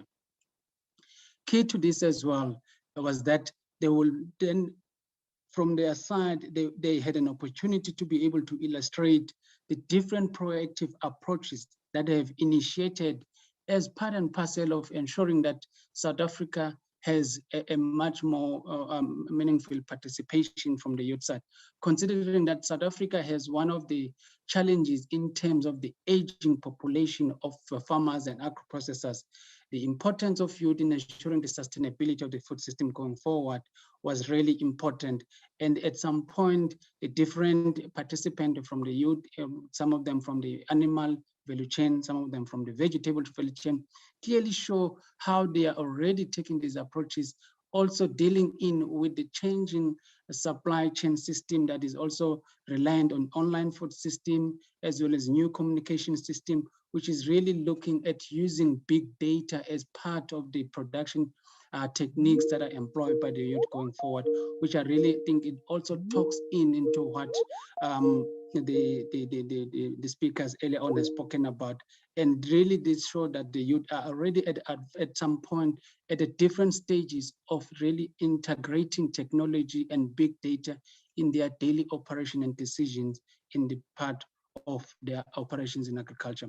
But very key for them to continue participating more meaningfully and to even have a much more prominent role, not only at the farming level, but across the value chain in the downstream side of the food system, but also on the upstream side in terms of the input. they express a need to build up on some of the positive and success stories that are aligned by government in terms of driving the accelerated land reform.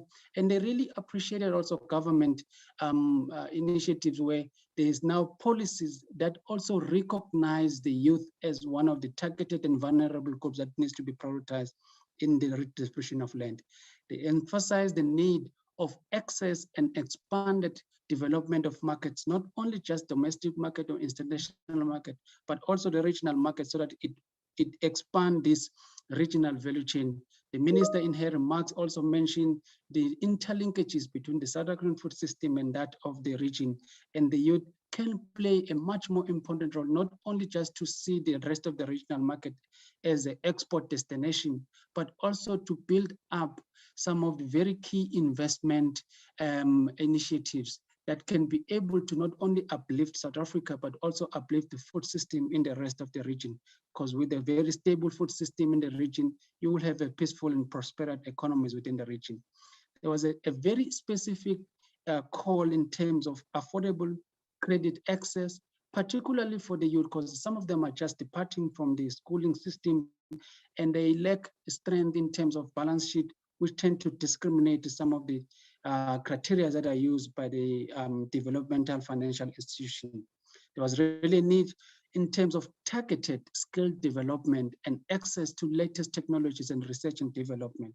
When we speak of skill development, it's that of ensuring that it links in with the type of farming operation that the youth are participating on.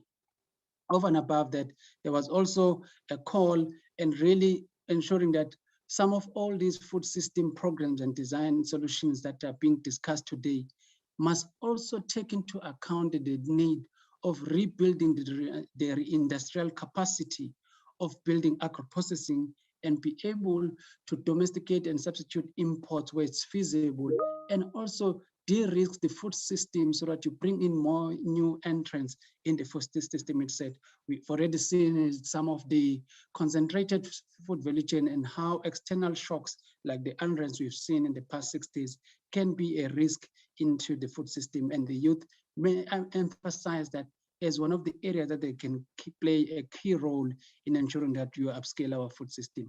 In terms of the accommodation, which is somehow aligned into the recommendation that are also been spoken by Janet as well as Mr. Mbonga, is really there is emphasis of growing and developing the inclusive agricultural economy, leveraging on the skills, the energy, and the willingness of you to contribute into the sector, as well as unlocking the potential that sit in some of the land that has been either transferred by government or those that have been overlooked in terms of investment post the apartheid area.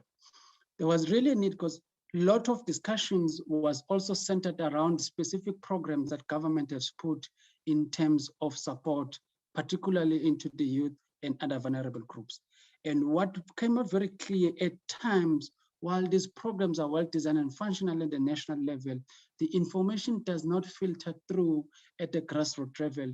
And you find that most of the youth and players in the value chains do not have access into the limited into the programs in terms of how do you access it, how do you apply for it, and how do you benefit for it. So that coordination and effective communication strategy at all three spheres of government will really certainly assist the youth to be better informed and be aware of all the engagement that are happening into the sector.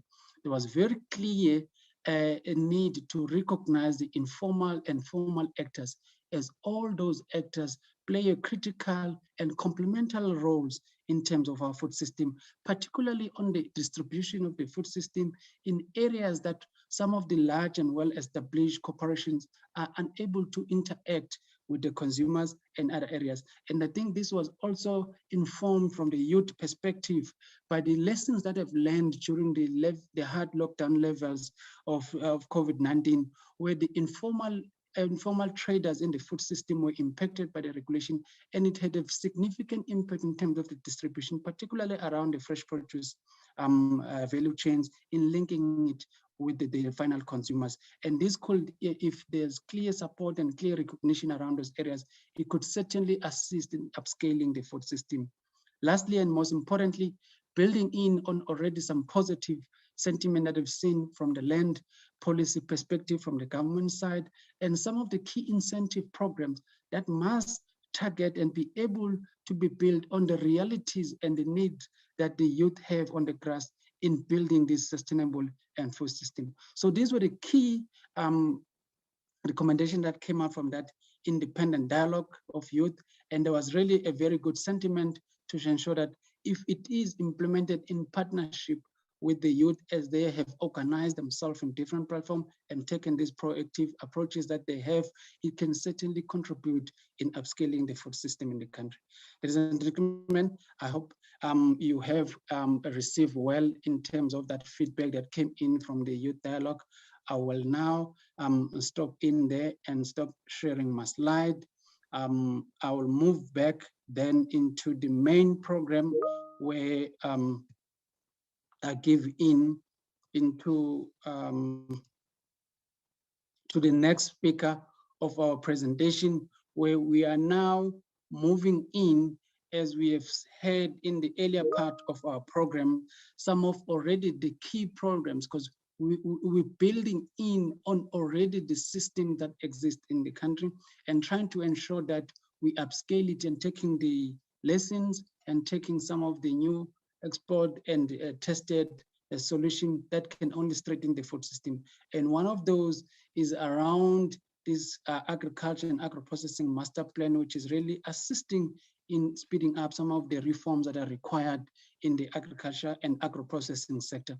And for that, ladies and gentlemen, I would like to invite Mr. Bonani Nyodo to take us through in terms of how that is feeding in and assisting the country and different stakeholders in the food system to upscale the food system of the country. Thank you very much. Mr. Nojo, the floor is yours. Thank you, Program Director, for the opportunity, and the thanks is extended to the convener as well. Let me write on the protocol that was established by the acting DG and express my pleasure in presenting this work on behalf of maybe Mr. Nyodo, so that could you please just put it on the slide mode, your presentation, then you can proceed. And if you can come close also on the microphone, you seem to be much silent. Thank you very much, Program Director. I hope I'm audible. Yes, you are, and your presentation is also visible. Thank you very much. I said, let me write on the protocol that was established by the acting DG and recognize everyone present in the order of their importance. It is my pleasure to present the work or the update on the agriculture and agro-processing master plan. And in case colleagues are not aware, this is Bonani Nyodo, not Professor Kobo, and I do the presentation on his behalf as the convener of the process. Chairperson, that's the presentation outline. I will deal with the why, address the vision, the objectives, and the theory of change, talk about the how, the corridors, the structure, principles, and targets, and as well as commitments.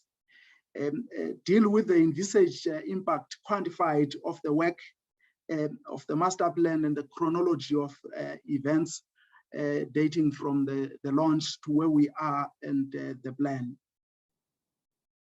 The why, in terms of the vision statement, is that of a globally competitive agricultural and agro-processing sector, driving market-oriented and inclusive production, to develop rural economies, ensure food security, and create employment and entrepreneurial opportunities. That's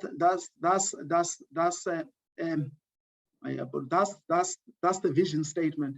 In terms of the objectives, specific strategic objectives, is the promotion of transformation, and I would like to argue that at the heart of de-risking the agricultural environment in South Africa is transformation. Ensure food security, and I would extend that to mean district-based in terms of the approach to the work. accelerate opening of markets and better access to those who have access to, enhance competitiveness and entrepreneurial opportunities, create farmer support and agro-processing incentives that create employment, improve working conditions, and decent pay. That talks to the conditions of those on farm, and that rest on issues of ethical trade, increase farming and community safety, and reduce theft. And I haven't forgotten the word stock in the presentation, but theft on farms extend far beyond stock, and that includes the copper that is used in ensuring that water and electricity runs smoothly on the farms. And the issue of safety on farms is a big issue and should not only be reduced to commentary on media. And hence the resilience of the sector to climate change. There are lots of climate shocks that are coming quite frequently, rendering our agriculture system very vulnerable. The pillars is ensuring that policy ambiguities are addressed, create an investment-friendly environment, ensure that the infrastructure system is enabled, provide comprehensive support, development finance, ensure food secure, expand production, either through productivity or increase in area under production, create employment, develop localized food system, the process of import replacement where we have the capacity to produce this, and the expansion. Then the theory of change that is underpinning this work is that the problem statement outlines a real problem, that of a middle income trap due to low growth, high poverty levels, high levels of inequalities, and lack of inclusiveness in the value chains. And also compounding the problem is the lean domestic market caused by the non-existence of the rural middle class. That's the problem statement. And the theory of change aligned to that is that of a coexistence of commercial and emerging farmers as well as agribusinesses, and the creation of the rural middle class through massive production, processing, and marketing of products. And that is aimed at lifting the average rural household income to levels above 280 rands per day. And the approach to that in terms of the goal is grow the economy and employment through investment in high potential and marginalized areas. And if you do that, the approach should be that of inclusive and be district-based and value chain oriented. And the impact thereof envisaged is that of increased food security, creation of jobs, reduction of inequality, and earning of foreign income. The enablers to this are inflation, and these should be driven by a capable state and are aligned with incentives for the private sector, address issues of access and to water and land, ensure that there is affordable finance, make sure that markets and standards do talk to all involved, and there is an appreciation of the institutional and informal markets while optimizing on issues of the formal, including the export market. The issue of infrastructure is sacrosanct. Ensure that the hard infrastructure issues are addressed. The soft infrastructure is also aligned. Safety and climate issues addressed as well. The delivery model, especially for emerging farmers, is that of production schemes that recognize and put at the center of delivery the prospects of public-private partnerships, recognizing the value chain approach to that, and the partners in the process, recognizing government with all spheres, business and commodity groups, labor, farmer communities, traditional and civil society, agro-processors, supermarkets, investors, and the academia. That's the why part. In terms of the how, a number of commodity corridors were identified and are presented in the slide. And these commodity corridors are not exclusive. Should a product be not part of what I am presenting, it doesn't mean that such products would not be prioritized. But in terms of the high potential and prospects of being done on marginalized areas, these were identified. And the first feature does provide coverage of those. And at the heart of that, in terms of the second figure, is that the land that has been redistributed and that which has been assessed should be used to drive this process, and without excluding the lands that are in the communal areas. So the process has unfolded into a level where there are areas that were endorsed by the social partners. And indicated here are those that the labor and communities have indicated that should form a part of the targets and commitments that are to be negotiated. May we ask that we allow Mr. Nyoto to finish his presentation and continue to switch off our mic. Thank you. Thank you, Chairperson. Program Director. Then labor and communities identified issue of employment creation, promote worker equity and ownership, the rights at work, the issue of social dialogue to create bargaining councils, skilling of workers to ensure upward and across mobility, the issue of ensuring that there is transitional technologies. And in terms of business is very clear in saying that stimulate investment and ensure that there is inclusive growth, build a strong export and market oriented sector in terms of capacity, promote market principles, and ensure support to SMMEs, improve the sector's competitiveness and state capacity. Whilst government is outlining the implementation of policy and equitable access to natural resources, creation of an enabling infrastructure and producer support, and increase transformation and inclusivity in the sector.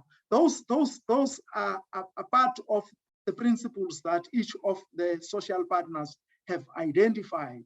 And in terms of the institutional framework that the agriculture and agro-processing master plan has been negotiated, is that at the executive oversight, we have the minister chairing and all the industry captains and departments of agriculture represented. And at the social partners level, we have Professor Kobo facilitating the process that the minister chairs. And with the reference groups, we have the two sets of reference groups, those that will address the cross-cutting that will be chaired by government, and those that address the issues of specific value chains that would be chaired by the industry representatives. And the whole facilitation and coordination of the master plan championed by the NAMC through the CEO. Then in terms of the pillars that are to be negotiated as part of the last phase of the master plan. The pillars, we have about 6 cross-cutting and 6 value chain specific. And for the purposes of not compromising the negotiations that are to be ongoing, let me just outline the areas that would be addressed. The issue of land, water, labor conditions, and transformation will form part of pillar 1 that talks to resolving policy ambiguities and creating investment-friendly climate. Under pillar 2 that talks to creation of an enabling infrastructure, the issues around water and electricity infrastructure, road and logistics networks, market and biodiversity issues will be dealt there. Under pillar 3 that talks to providing comprehensive support, development finance, research and development, as well as extension services. We talk about the extension services and the whole sets of finance models that should be addressed to deal with the issues. Under pillar 4 that talks to ensuring food security, expanded production, employment creation, decency and inclusivity is to develop or upscale the existing value chains to address this matter. Under pillar 5 that talks to enabling markets expansion and improving access and trade facilitation. There we talk about the issues of the domestic market. And the domestic market in any of the economies plays a fundamental role. The issue of the regional markets. Africa presents an opportunity to South Africa's agriculture, and the domestic market of South Africa should present an opportunity to farmers on the continent for the products that we may not be comparative, we may not have comparative advantage over them. And we talk about the deep sea markets. Under pillar 6 that talks about developing localized foods, import replacement and expanded agro-processing and exports. We talk about routes to market, localization, and the issue of the arrangements with the markets. Then all of those addressed will lead to the impact that is the envisaged impact that is outlined there, which I will talk about just before I end the presentation. Then when we talk about the value chain issues in terms of the pillars are more aligned with the cross-cutting, but would be more in depth in relations to each of the value chains. We will talk about the grains and oil seeds, animal products, horticulture. Let me give you additional 3 to 5 minutes. That's fine. Thank you, Chairperson. Then under pillar 2, as outlined, pillar 3, I'm not going to talk in details, but you would see an indication of each of the value chains in terms of the interest to the pillar and the impact. Then here is the envisaged impact of what the agriculture and agro-processing master plan, if implemented the way it is envisaged, would lead to. In terms of the gross value of production, there is an expected increase of over 32 billion rand, with 303,000 thereabout livelihoods, increases in new employments, SME opportunities, the issue of dealing with inequalities. And inequalities in this case would mean the increased proportion of black role players in the value chain or in the gross value. In terms of the process that is outlined, Chairperson, and I'm sure the slide can be shared. That brings me to the end of the presentation. If I have overly summarized the work, my apologies. If I have stressed on issues that I shouldn't have, My apologies. Thank you for the opportunity, Program Director.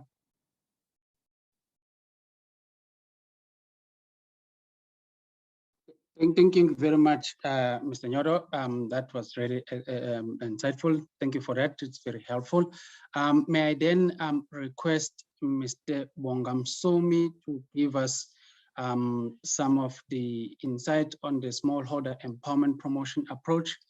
Colleagues, I want, and to also all the presenters that are coming in, may I then ask that we start for probably being cautious of time, we're running slightly late, but I do not also want to rush you too much, as these information that you are providing as feedback will really form the basis of the engagement which you're going to have as we finalize the synthesis. So it is important that we also become to all the attendees that they synthesize the information you are processing, but just have to find and work with me in finding the balance of saving time. Mr. Mbonga, will I be assisting you on the presentation? Yes. Yes. Kindly assist me with the presentation.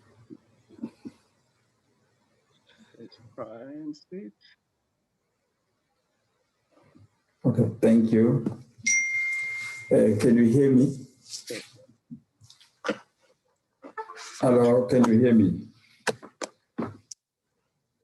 I can hear you, and I hope your presentation is visible to everyone. Yes, it is visible to me.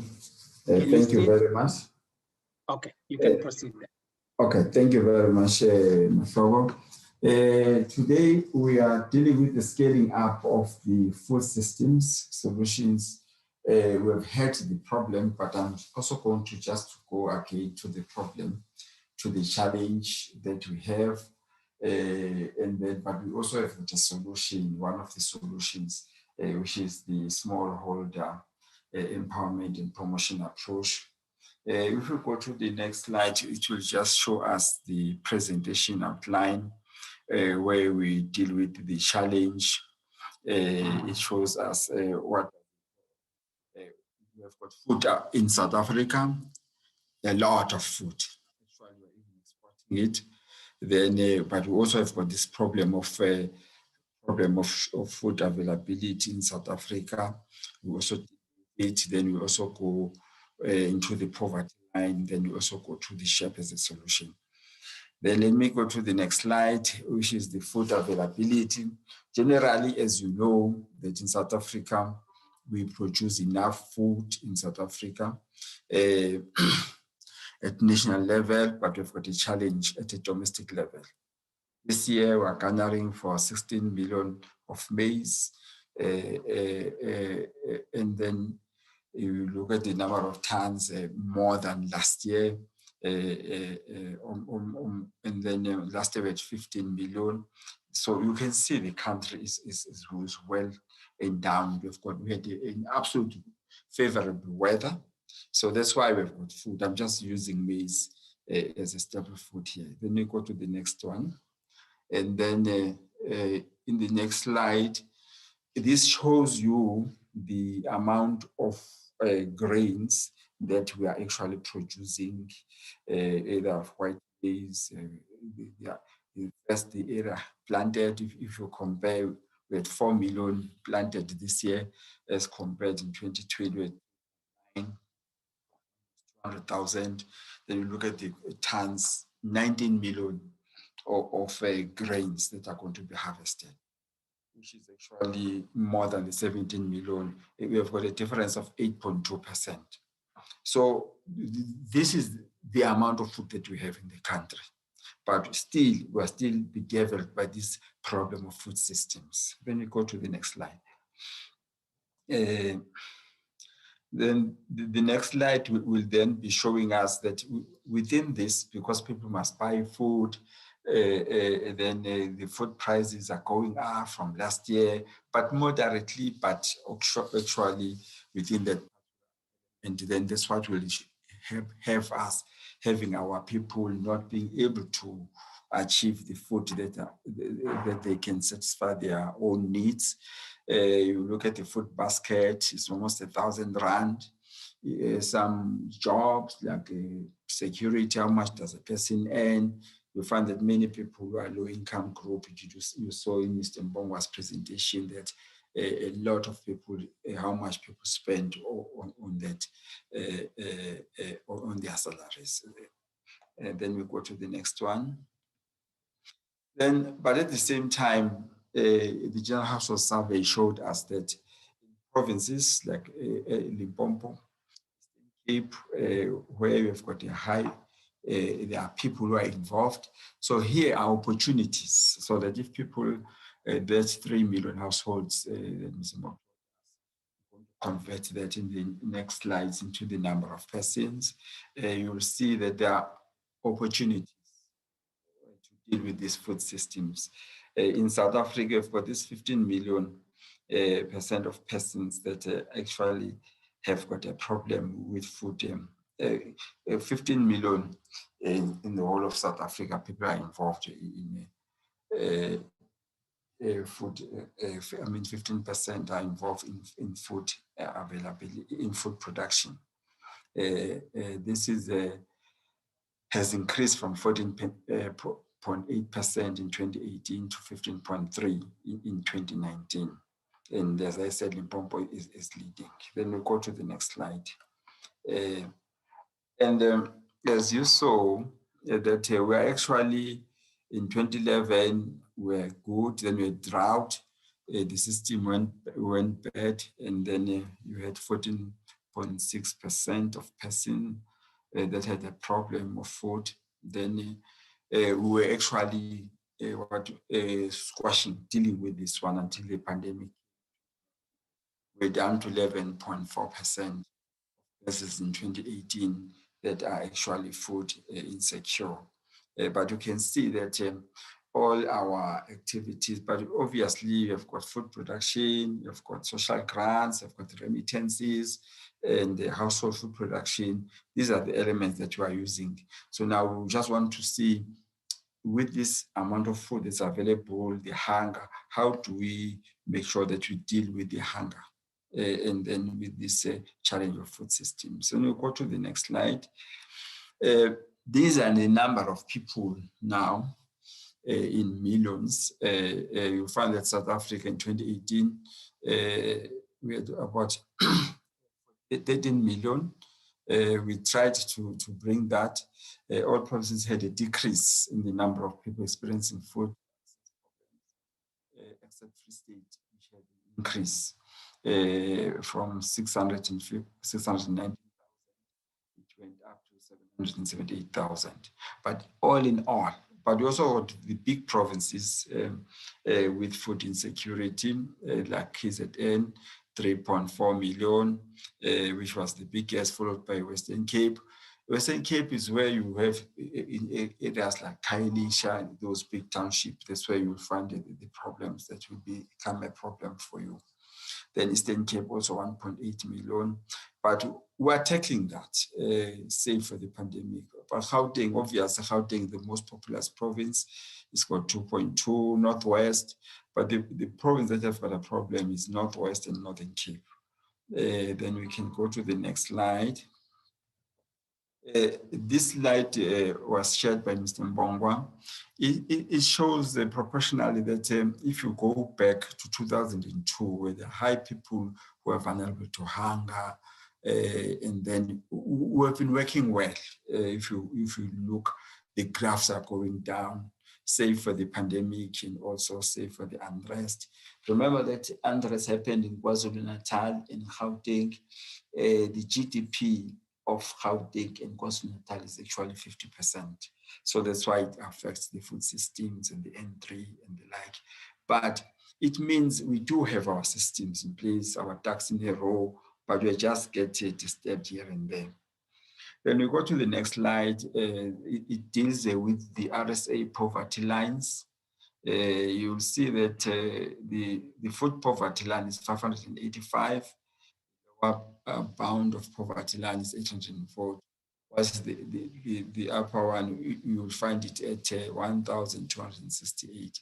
So if you look at that, the graph, the pie charts will tell you, I mean, the graphs, they will tell you the number of people who are poor, and then it just shows you how many people are quite poor, lower boundary line and poverty line. It just explains that our country in 2015, where they've got those problems, we still have got the same people, as we have got still the same problems as we're having at this point in time. If you go to the next slide, then you will show that even amongst this amount of food that we produce in the country, you do have the number of children that are stunted. 27%, we had 29%, just gone down. It went up in 2004 to 35.7, but we managed to get it down to 2016. And then in 1994, if you look at the food wasting, we had food wasting, which actually from 1994, we went down to 2.5 in 2016. So we are here, but at the same time, we've got this juxtaposed with overweight. We've got a problem of overweight, people not eating well. The figures are quite big for women and men. And then you can see the figures at 13%, which is quite good. But obviously, we are hoping that also these figures are going down. That's when we last did those figures. So now I want to go to what happened when we had a pandemic. The next slide will deal with the problems that we had when we had a pandemic.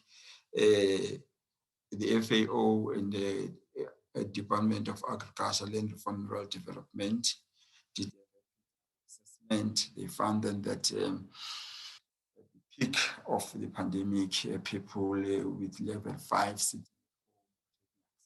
food, almost 48% of persons had moderate to severe, and 29% or 30% of the population had severe access to food. KwaZulu-Natal, because of the high population, also you find a high population of rural, also followed by Limpopo, and then Gauteng at 47%. So this way we had the maximum, where 48% of the RSA population was experiencing moderate to severe food insecurity. This is the study that was actually done, that actually with the statistics having phase 1, phase 2, phase 3, phase 4, where we had 9.3 million. Then it was estimated that by March 2021, that figure would have gone up to 8.3. Remember, we had the first wave, then you got the second wave, then you also had the third wave. You are now enduring the third wave. I think one will appreciate why we have not closed the economy, because once we close the economy, make people sit at home, that means we need to give them 350, and they cannot survive on the 350. That's why even the economy remained open, only the churches were closed and the like. And then even the restaurants have just been opened last week. Then we go to the next slide. It shows the resilience. The next slide shows the resilience of agriculture amidst the COVID-19. It will show us how did the agriculture managed in the next slide, because agriculture is the one that actually managed to grow. If we can move to the next slide, the one on the slide. It shows you that during 2020, either because agriculture remained open, it was not under level 5. Also, you can see agricultural income and services with the enormous growth. Then you also look at the 10 crops that you are producing on the other side, on the figures of the 10-year. So you can see that agriculture, though there was this -7% of GDP, but agriculture was the one that managed to lift up the economy. So it means that in agriculture, there's a solution. That's why we want now to go to the SHARE program. In the next few slides, I'm going to be showing you the SHARE program, but we have got evidence in the midst of hunger. Those 3 million households, 13 million individuals, but they've got an opportunity if they produce their own food themselves. So if you go to the next slide now, it's is that to be slide number 15. It talks about a smallholder as a solution to address. This was an initiative between South Africa and the Japanese International Cooperation Agency. It's a market-oriented agriculture approach that encourages farmers to grow, to sell. This approach is geared towards assisting farmers to increase their income by managing their crops, knowing what the market wants. They go to the market, they look at what the market wants, and they come and produce what the market wants. It embodies the concept of farming as a business. It's targeting the smallholder. The overall goal of SHEP is to promote market-oriented agriculture, which is to grow to sell, rather than having farmers saying they don't have a market, they've produced. So this forces farmers to go to the market, negotiate with the market, keep conversation with the market, they can see the price. They don't fix the price. We are not going back to the marketing boards, but it allows farmers. So this allows persons to grow food locally. The market might be a spaza shop, might be a general dealer, might be a chain store like the Spar, ShopRite, going up the high end like Woolworths. It depends how come the market that the farmer actually wants to go. Then we go to the next slide. So, 3 minutes. Okay, then the SHEP of, thank you. The SHEP objectives are empower the smallholder producers to pursue market-oriented agriculture. Farmers are shown how the market works. They're taken to the market. They are trained. It's a 2.5 days workshop. And then this work, it allows farmers to go to the next slide. It means the farmers, they must know the market and they plan their activities. In the next slide, if they plan their farm activities, it deals with the growing their crops and livestock, and they produce for the market. They know what is the market standards, the food safety, they learn that, they stop food wastage because they take their immediately to the market. It all helps with the job creation. I just want to give an example. At one time, we had a problem in snow in Mthatha, where we had the snow from both sides of the N2. Then the eggs got finished at Mthatha. Whilst we have got villages which could have been producing eggs in Mthatha, but because eggs at Mthatha, they get imported into the town of Mthatha. So, but if you have got this SHEP program, you will find that the villagers will have been able to continue to produce eggs and send them to town, and then people can buy them, then you create the jobs. What happens now in that particular area is that we have got remittances that get sent to people from OR Tam and Mthatha. We have got all the social grants and even the government servants that are working there. But all this money, once it's called, it just flies out of the region. But we've got this production of food in the local level, then you are starting to deal with your food systems. Then we can go to the next slide, which is what we have done to try and make sure we have trained extension practitioners who are going to be able to assist in all the districts. All the districts, they've got a person who knows about SHEP. So far, about 1,441 farmers. The MEC and MECs have hosted 9 webinars from April to May this year, where we close, just like we had the webinars now on this food system dialogue, where it goes to more than 5,792. These were also connected to the community radio stations. So this is continuing, and then this SHEP is just going ahead. So farmers are encouraged to approach their provincial local districts to be able to access the different programs offered by this sector. Then we go to the concluding slide now. The conclusion slide, which is the slide, just shows that SHEP, if you can go to this last slide. SHEP is one of the approaches that can be used in South Africa to support the This approach is sponsored by JAC. It does not necessarily offer material support, but it offers that psychology change. Farmers believe in themselves. They go to the market, then they are able to deal with the market, then they are trained to be work independently. So we're encouraging farmers that they must approach the extension officers who will assist them once they know how to produce for the market. This will help with this, what the FAO says, we waste about 40% of the food produced because we are going to produce food, we sell locally, then we send to the shops.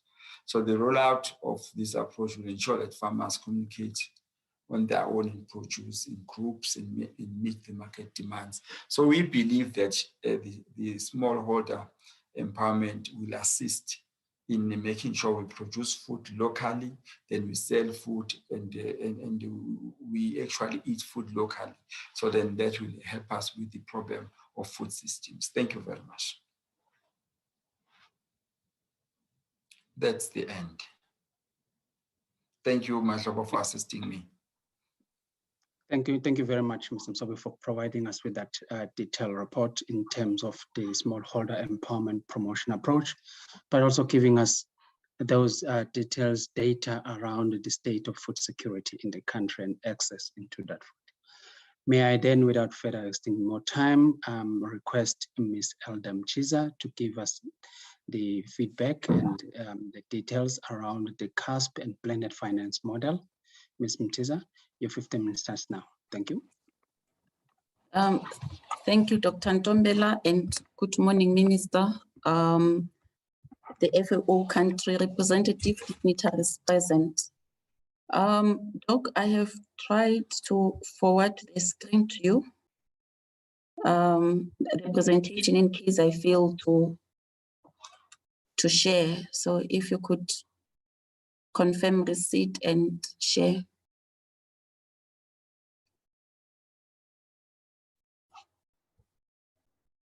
I have not received it, Ms. Elda.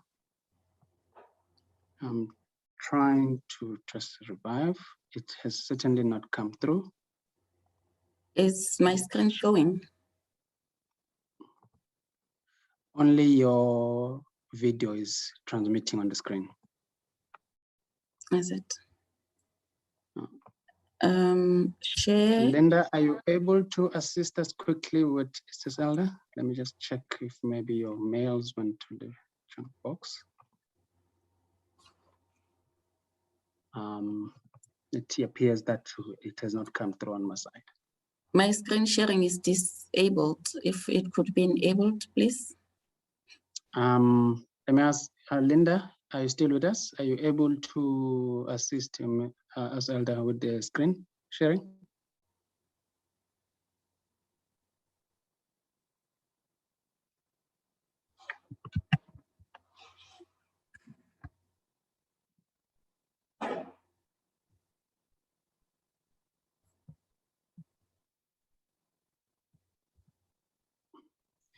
Maybe if I ask as Elder, is it significantly different from the one on the youth development and the youth dialogue? Yes, it is. Okay.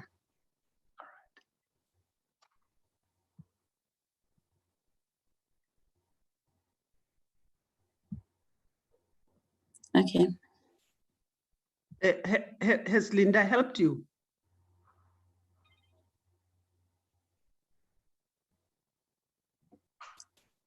It shows that it has gone to you, Doc. If you could just confirm receipt.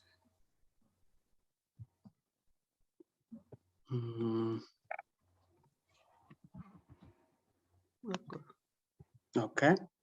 Yes, I have received it. I'm putting it up now. Thank you very much. It should be up.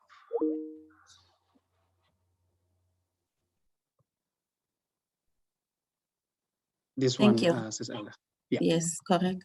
Thank you.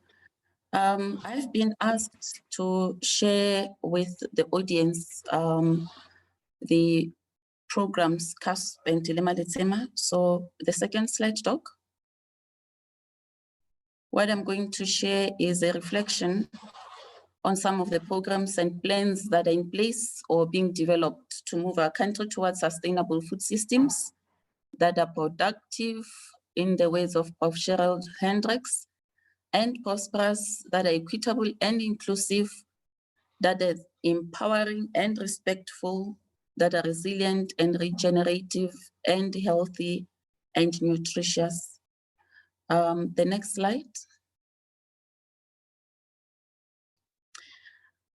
We have created support programs in line with our categorization of producers. What this slide is showing is that we have 3 types of producers or categories of producers. We have those that are producing at household level, which are subsistence producers. We have smallholder producers, and we also have commercial producers. Their challenges are unique, and that is why we are having targeted response programs per category, so that we are able, if you choose to produce for household food consumption and you do not have aspirations to go commercial, we meet the household food security and nutrition at that level.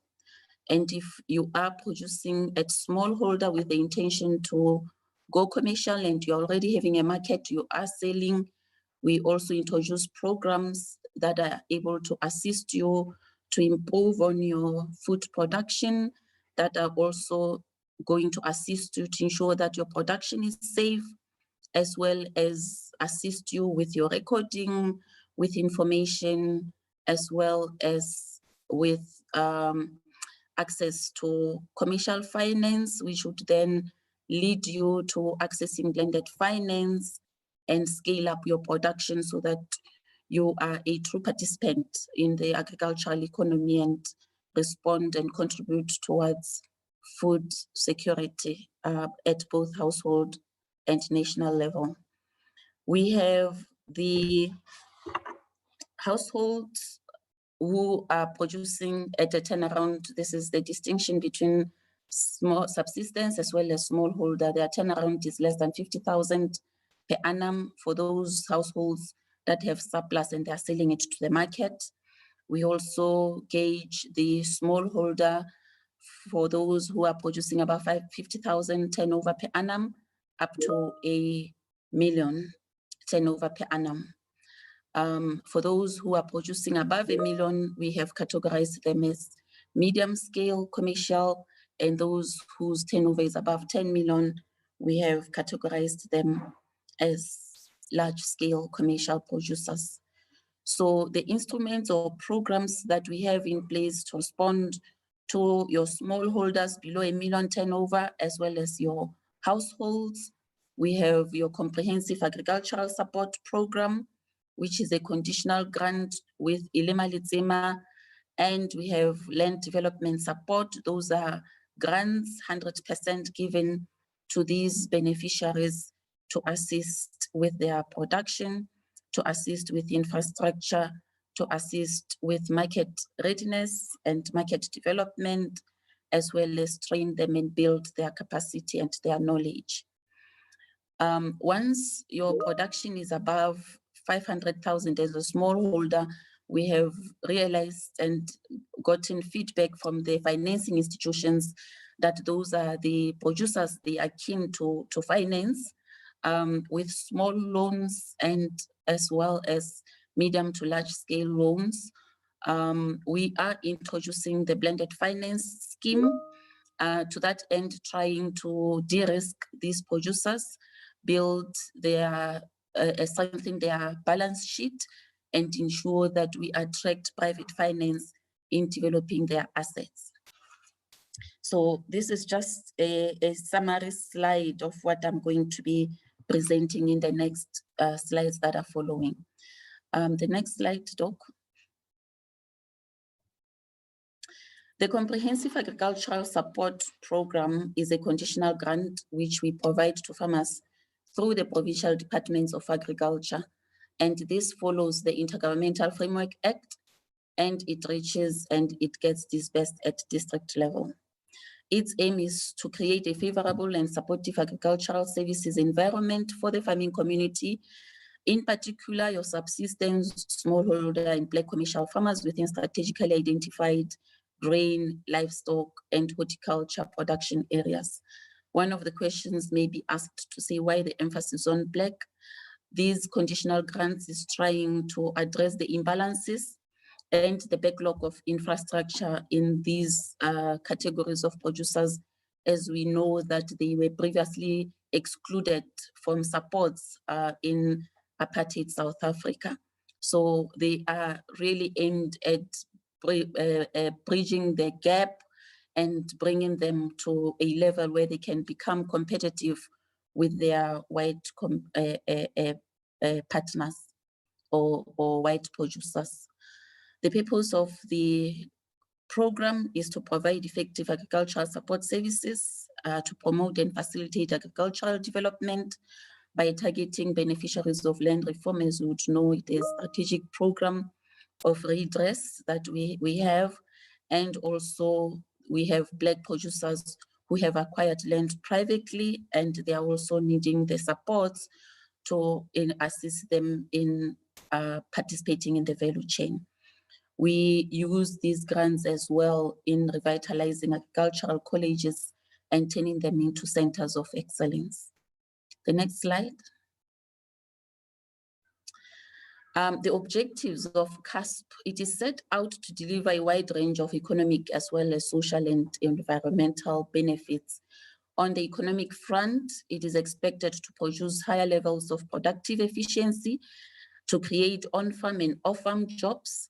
It is aimed at increasing income and wealth in the rural communities or economies.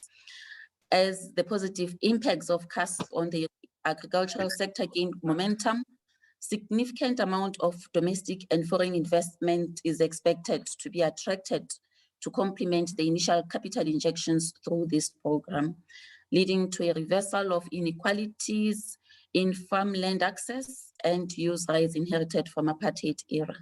Next slide. In terms of the social benefits, its contribution to household and national food security should significantly add to poverty reduction and improve rural standards. It should reduce crime, violence, and socio-political instability resulting from conflict over limited agricultural resources.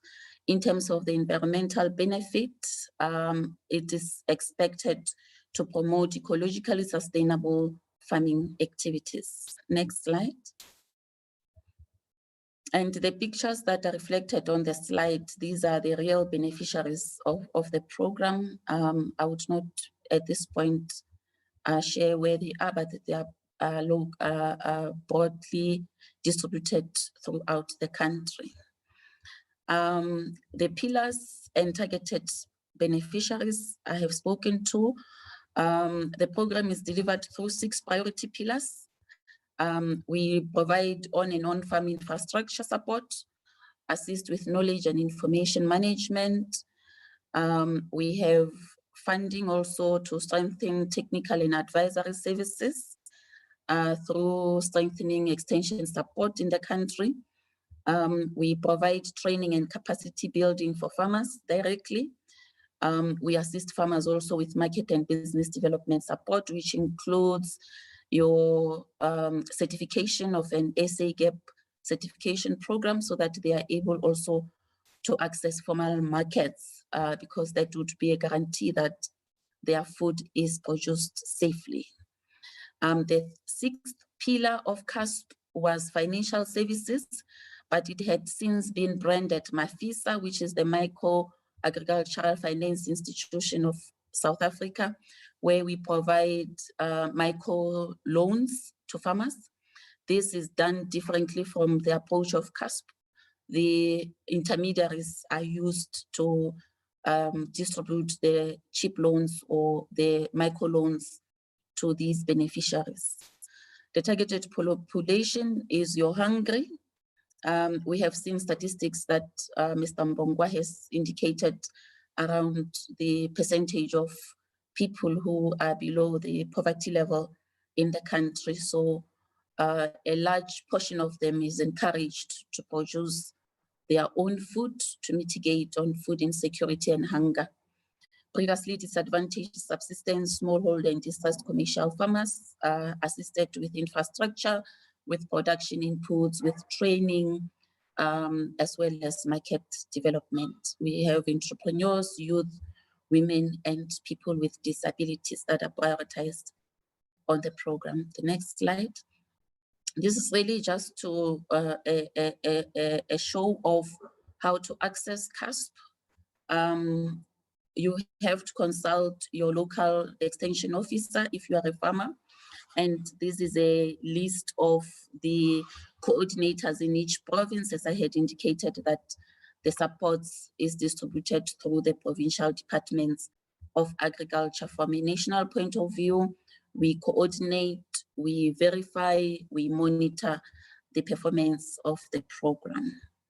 The next slide. Now with blended finance scheme, this is an instrument where we provide grants and we leverage private funding in order to increase access to affordable finance for Black producers. It was established that these producers, despite their level of production, when they got to the banks, they were still struggling to access loan funding, and mainly because they did not have any credit history with those banks, or because they are Black. The one was saying to us, the hard drives of assessment already prepares a rejection letter because of the risk rating of a Black producer. So this program is very important because it is introducing private institutions, financing institutions to start lending to Black producers and also build the credit record for these Black producers so that moving forward, they can independently be self-reliant and independently be able to access finance to develop their farms. The grant will be eligible to fund any project. It won't be eligible to fund any project on a standalone basis. It has to always be paired with a loan.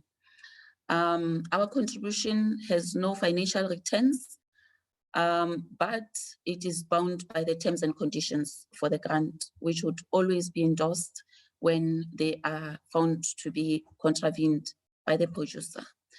The goal of the scheme is to support sustainable commercialization of Black producers, farming enterprises. It becomes important that we need to have a critical mass of Black producers owning and participating in the value chain, just to destigmatize agriculture and ensure that we secure food security in the country, as it were. Support enhancement of production and agro-processing by Black producers through deliberate, targeted, and well-defined interventions. You've heard from the presentation of Mr. Nyondo around the agro-processing, agriculture and agro-processing master plan, that we are having some targeted responses, targeted production schemes that we want to develop to transform and grow the sector. So this would be one of the instruments that we are going to be using to achieve that. We would use it also to accelerate land redistribution because we also acquire farms through this program. It would therefore, as an end result, grow the economy, create sustainable employment, and eradicate poverty. The end result being a transformed sector. The next slide. The vision is really, as I had said, facilitate meaningful participation of Black producers and majority Black-owned enterprises that are owning and controlling the agricultural value chain. This would be realized by creating producers that will serve as drivers of economic transformation through deliberate and coordinated support interventions. Next slide.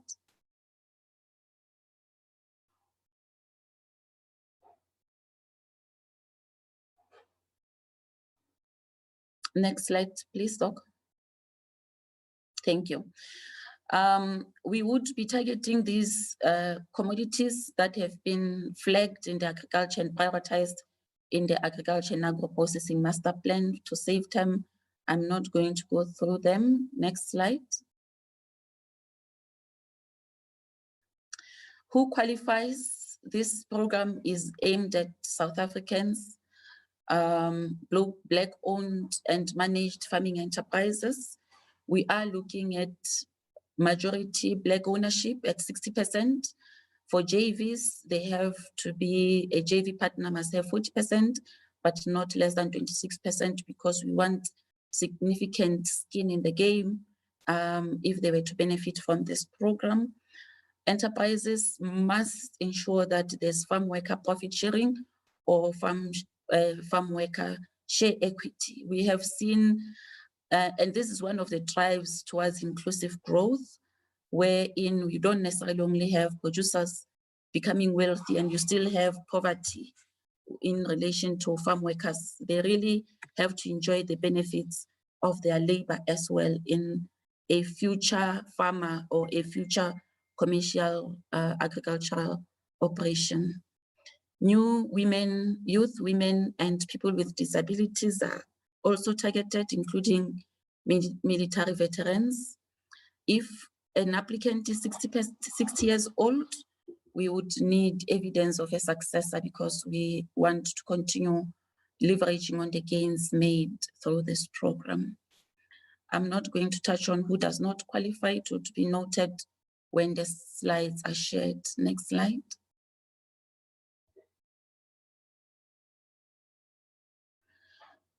Qualifying criteria, we are looking at sustainability. It has to be commercially viable enterprises that are accessing this program. We would be looking at sector focus in terms of the prioritized commodities. We also have made provision for agriculture as well as forestry, because if we are to accelerate land reform, we know that the sector and transform the sector, the forestry sector is also one of the sectors that are largely untransformed. The distribution in terms of access is in all 9 provinces. The types of enterprises that would be supported, it could be startups which are commercially viable. We are looking at expansions, including greenfields as well as brownfields expansions and acquisitions, as I had indicated. I've spoken about commercially viable units. Due diligence is a prerequisite which would be conducted by the financing institutions. And in terms of the transformation, we have spoken to the targeted ownership, which is 60%, and the development objectives. Transactions that qualify should be able to create jobs, should be able to increase exports, should be able to replace imports, and also sustain food security in the country. Next slide. We have a benefit criteria, which is our scorecard, that assists the banks to determine of all the applications that they receive, which applicants are qualified. Sorry, Ms. Mcheza, 3 minutes, please. Yes, thank you. We are towards the end, Doc. The next slide. On the economic benefit criteria, an applicant has to get at least 20%, 20 points.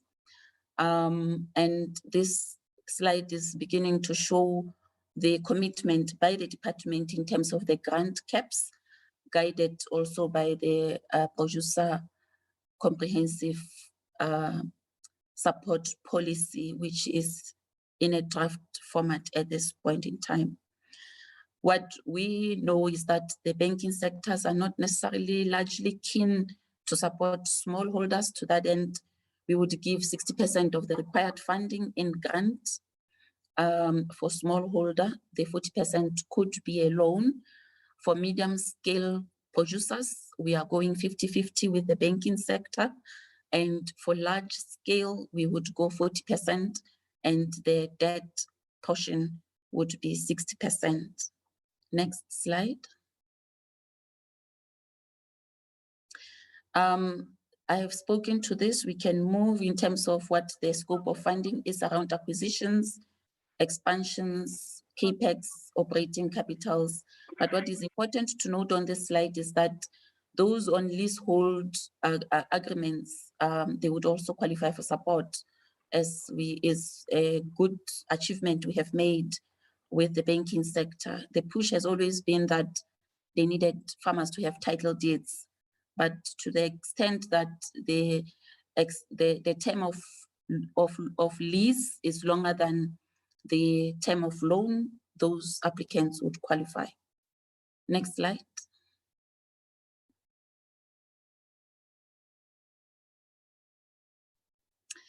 In the interest of time, we have launched the Agri-Industrial Fund with the Minister in March. And just as an example, in 3 months, IDC has already approved transactions to the value of 1.2 billion, requiring 341 million in grant funding. So this is one example that demonstrates that we actually have managed to leverage private investment in the agricultural sector just in 3 months. The next slide. How do you access blended finance? You go directly to the bank.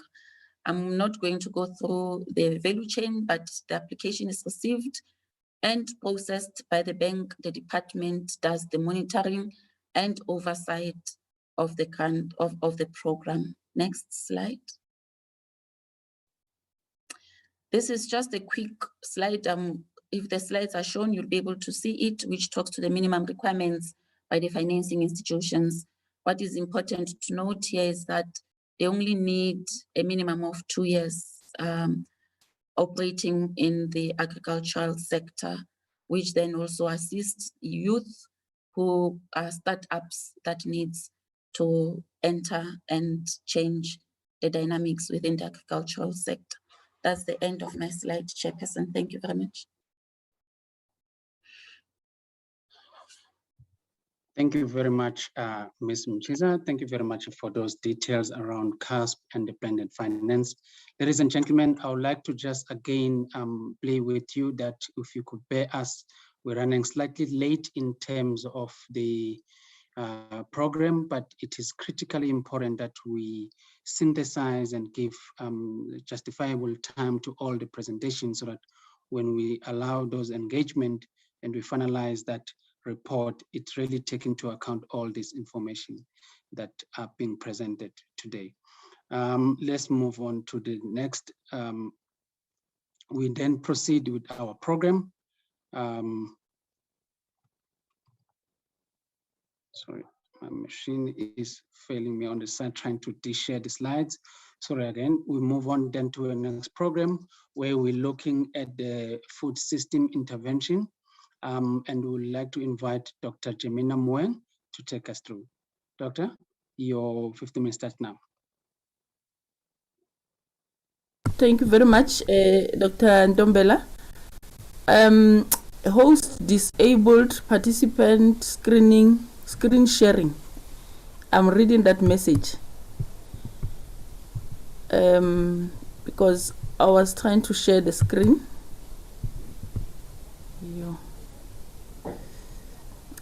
Linda? You are unable to share your presentation. That's what it's saying, host disabled participant screen sharing. Can you allow me to quickly share? Because I also, yeah, there's it. Thank you so much, Linda. Thank you, Doc. You can go ahead. Thank you very much, Chair. I'm not even sure now where's the camera. Good morning. Is it good afternoon? Just afternoon. Thank you very much, Chairperson, for the opportunity. Correctly, so I will try to be very brief. The previous speakers have highlighted a lot of information in terms of the state that we find ourselves in as far as food security is concerned. And my one sharing point will only be on the National Food and Nutrition Security Plan for South Africa 2018 to 2023. I won't touch much on the presentation outline as it outlines what I will be talking about. Quickly, we have been through these dialogues. We have heard several speakers talking to the aspects of challenges around obesity, around child wasting, around the stunting in children, and we have been through this discussion. However, as the country, we have made it a point that we come up with this multi-sectoral and multifaceted National Food and Nutrition Security Plan. And in this plan, we are focusing on the issues of food being available, as in production, and nutritious food being available.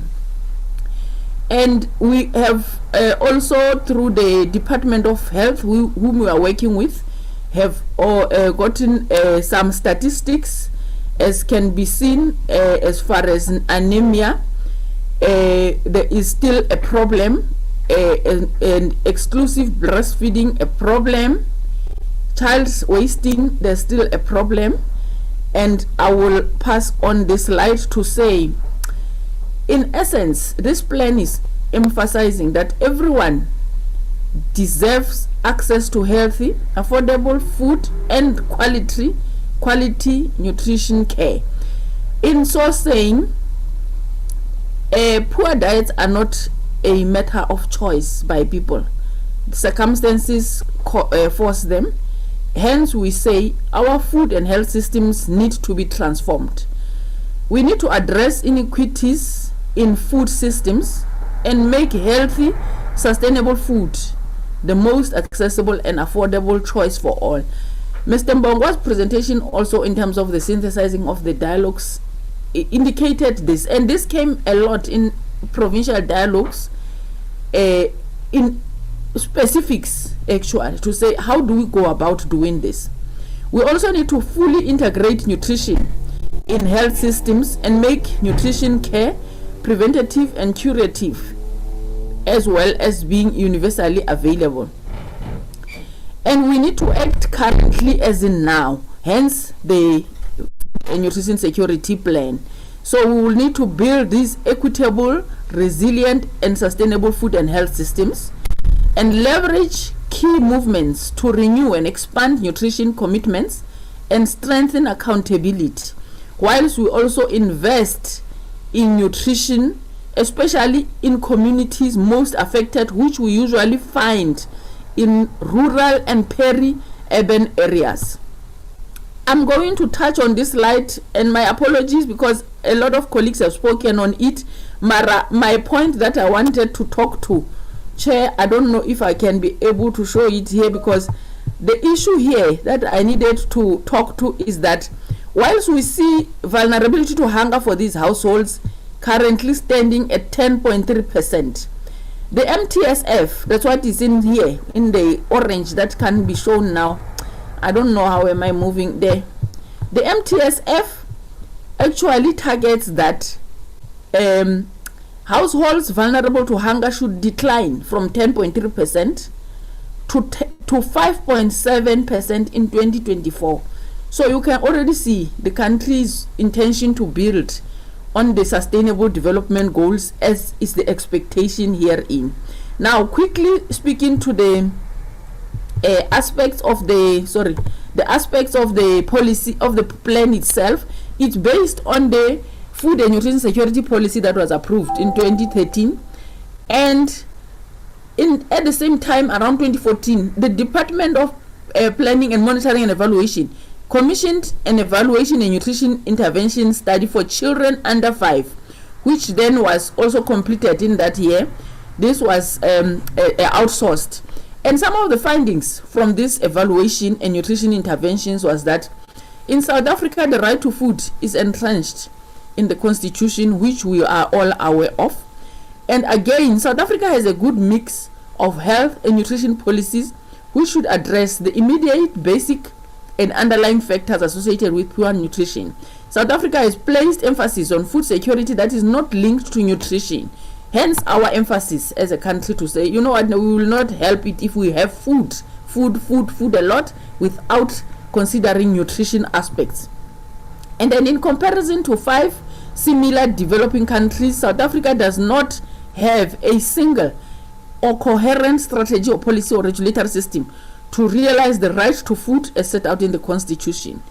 And there was further no coordinating body above line ministries which can hold even the ministers themselves accountable and ensure private sector experts and civil society organizations participate as expected. So in terms of this of this plan, the key important aspect here is the partners. There are these intergovernmental partners that are inside the plan itself, the Office of the Deputy President, and these are the conveners and chair of the task team. Hence, you will see there in the program, it was my name, Moeng, or Mr. Masilela. Mr. Masilela is in the Office of the Deputy President in the DPME. And then there's planning, monitoring and evaluation, agriculture, basic education, cooperative, governance, health, treasury, traditional affairs, social development, small business, status A, water and sanitation, women, children and persons with disabilities. These are the departments that are inside this plan. And we have social partners. That's what is important, and it's in line with the theme of South Africa of saying let's leverage partnerships to ensure that we actually deal with aspects of food systems, because this is beyond just government alone. We have those partners that are of the United Nations, and these partners participate even financially. And thank you, Dr. Ndisali, because I know she was in the agenda here. UNICEF, WHO, FAO, and some of the NGOs that we've been running with, which is the FHI, I always struggle to call this FHI 360. Colleagues know. And quickly coming to the mission and the vision of the plan. The vision is that we wanting to ensure optimal food security and enhanced nutritional status for all South Africans, regardless of where they are. And then the mission is that we want to significantly improve food security and reduce malnutrition in all its forms, to afford South Africa's people opportunities to lead productive and healthy lives. The goals thereof is that immediately we want to establish a governance and leadership system that will review current policies and strategies, reform the current duplicated and uncoordinated delivery of the food and nutrition security interventions, to ensure the implementation of strategic and comprehensive food and nutrition security initiatives in a coordinated manner. Hence, this plan is premised on 6 strategic objectives, which are as follows. Strategic objective 1 is driven by presidency and supported by Darald. I'll call ourselves Darald for quick speaking. This council will want to ensure that a multi-sectoral food and nutrition security council oversees the alignment of policies, legislation and programs, coordination and implementation of programs and services which address the food and nutrition security, and draft new policies and legislation where appropriate. There are a lot of other departments that are supporting that this call for strategic objective 1, which are those that I won't read on the right side of this slide. And then establishing inclusive local food value chains to support access to nutritious, affordable food. This one is strategic objective 2, driven by Darald and supported by the other partners and other departments on the right hand side there as indicated.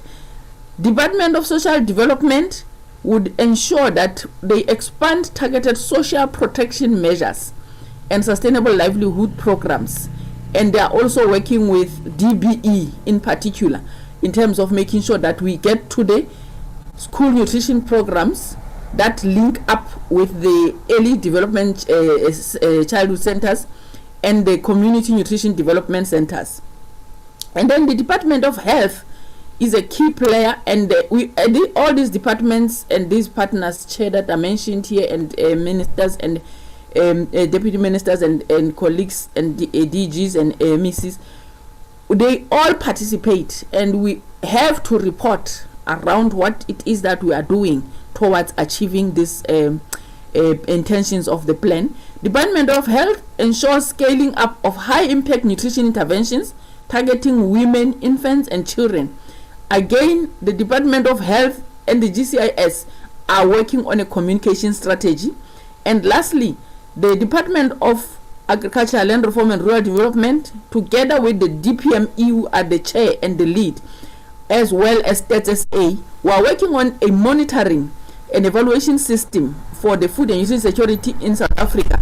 And this links up back to the issues of the SADC, as we are part of the SADC and the continent in terms of the regional aspects.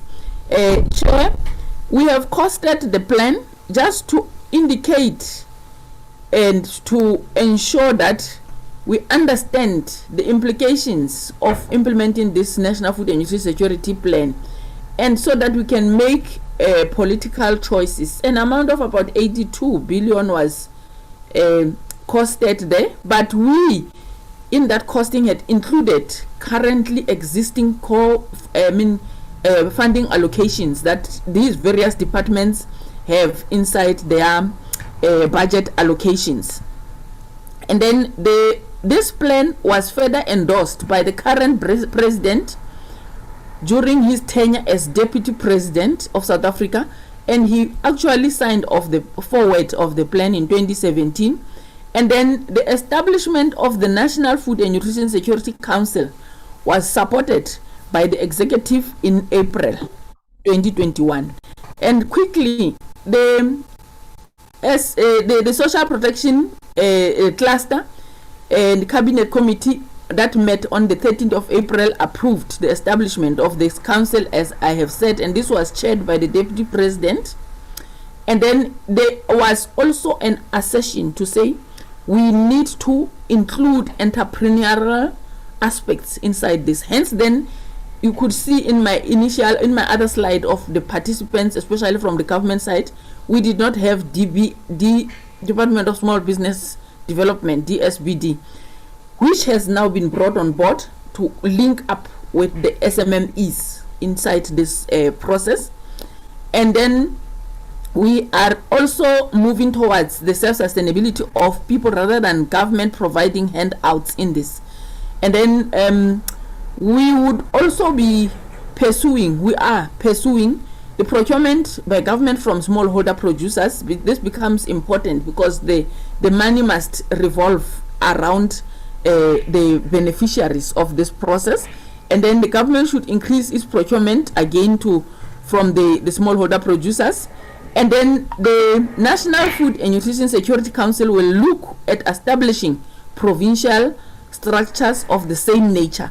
We have also worked on the terms of reference and the other documents related to this council. In conclusion, Chairperson and the members of the meeting, we feel that whole of government and whole of society approach is required for strengthening food security and good nutrition, as well as the provision of clean water and decent sanitation.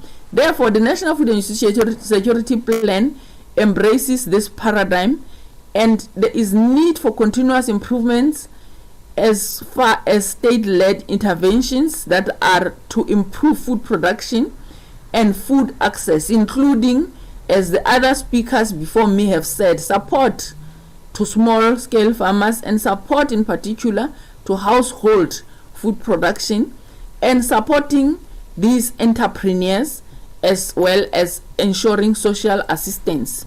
And again, in terms of social behavioral interventions, these need to be strengthened, including breastfeeding support.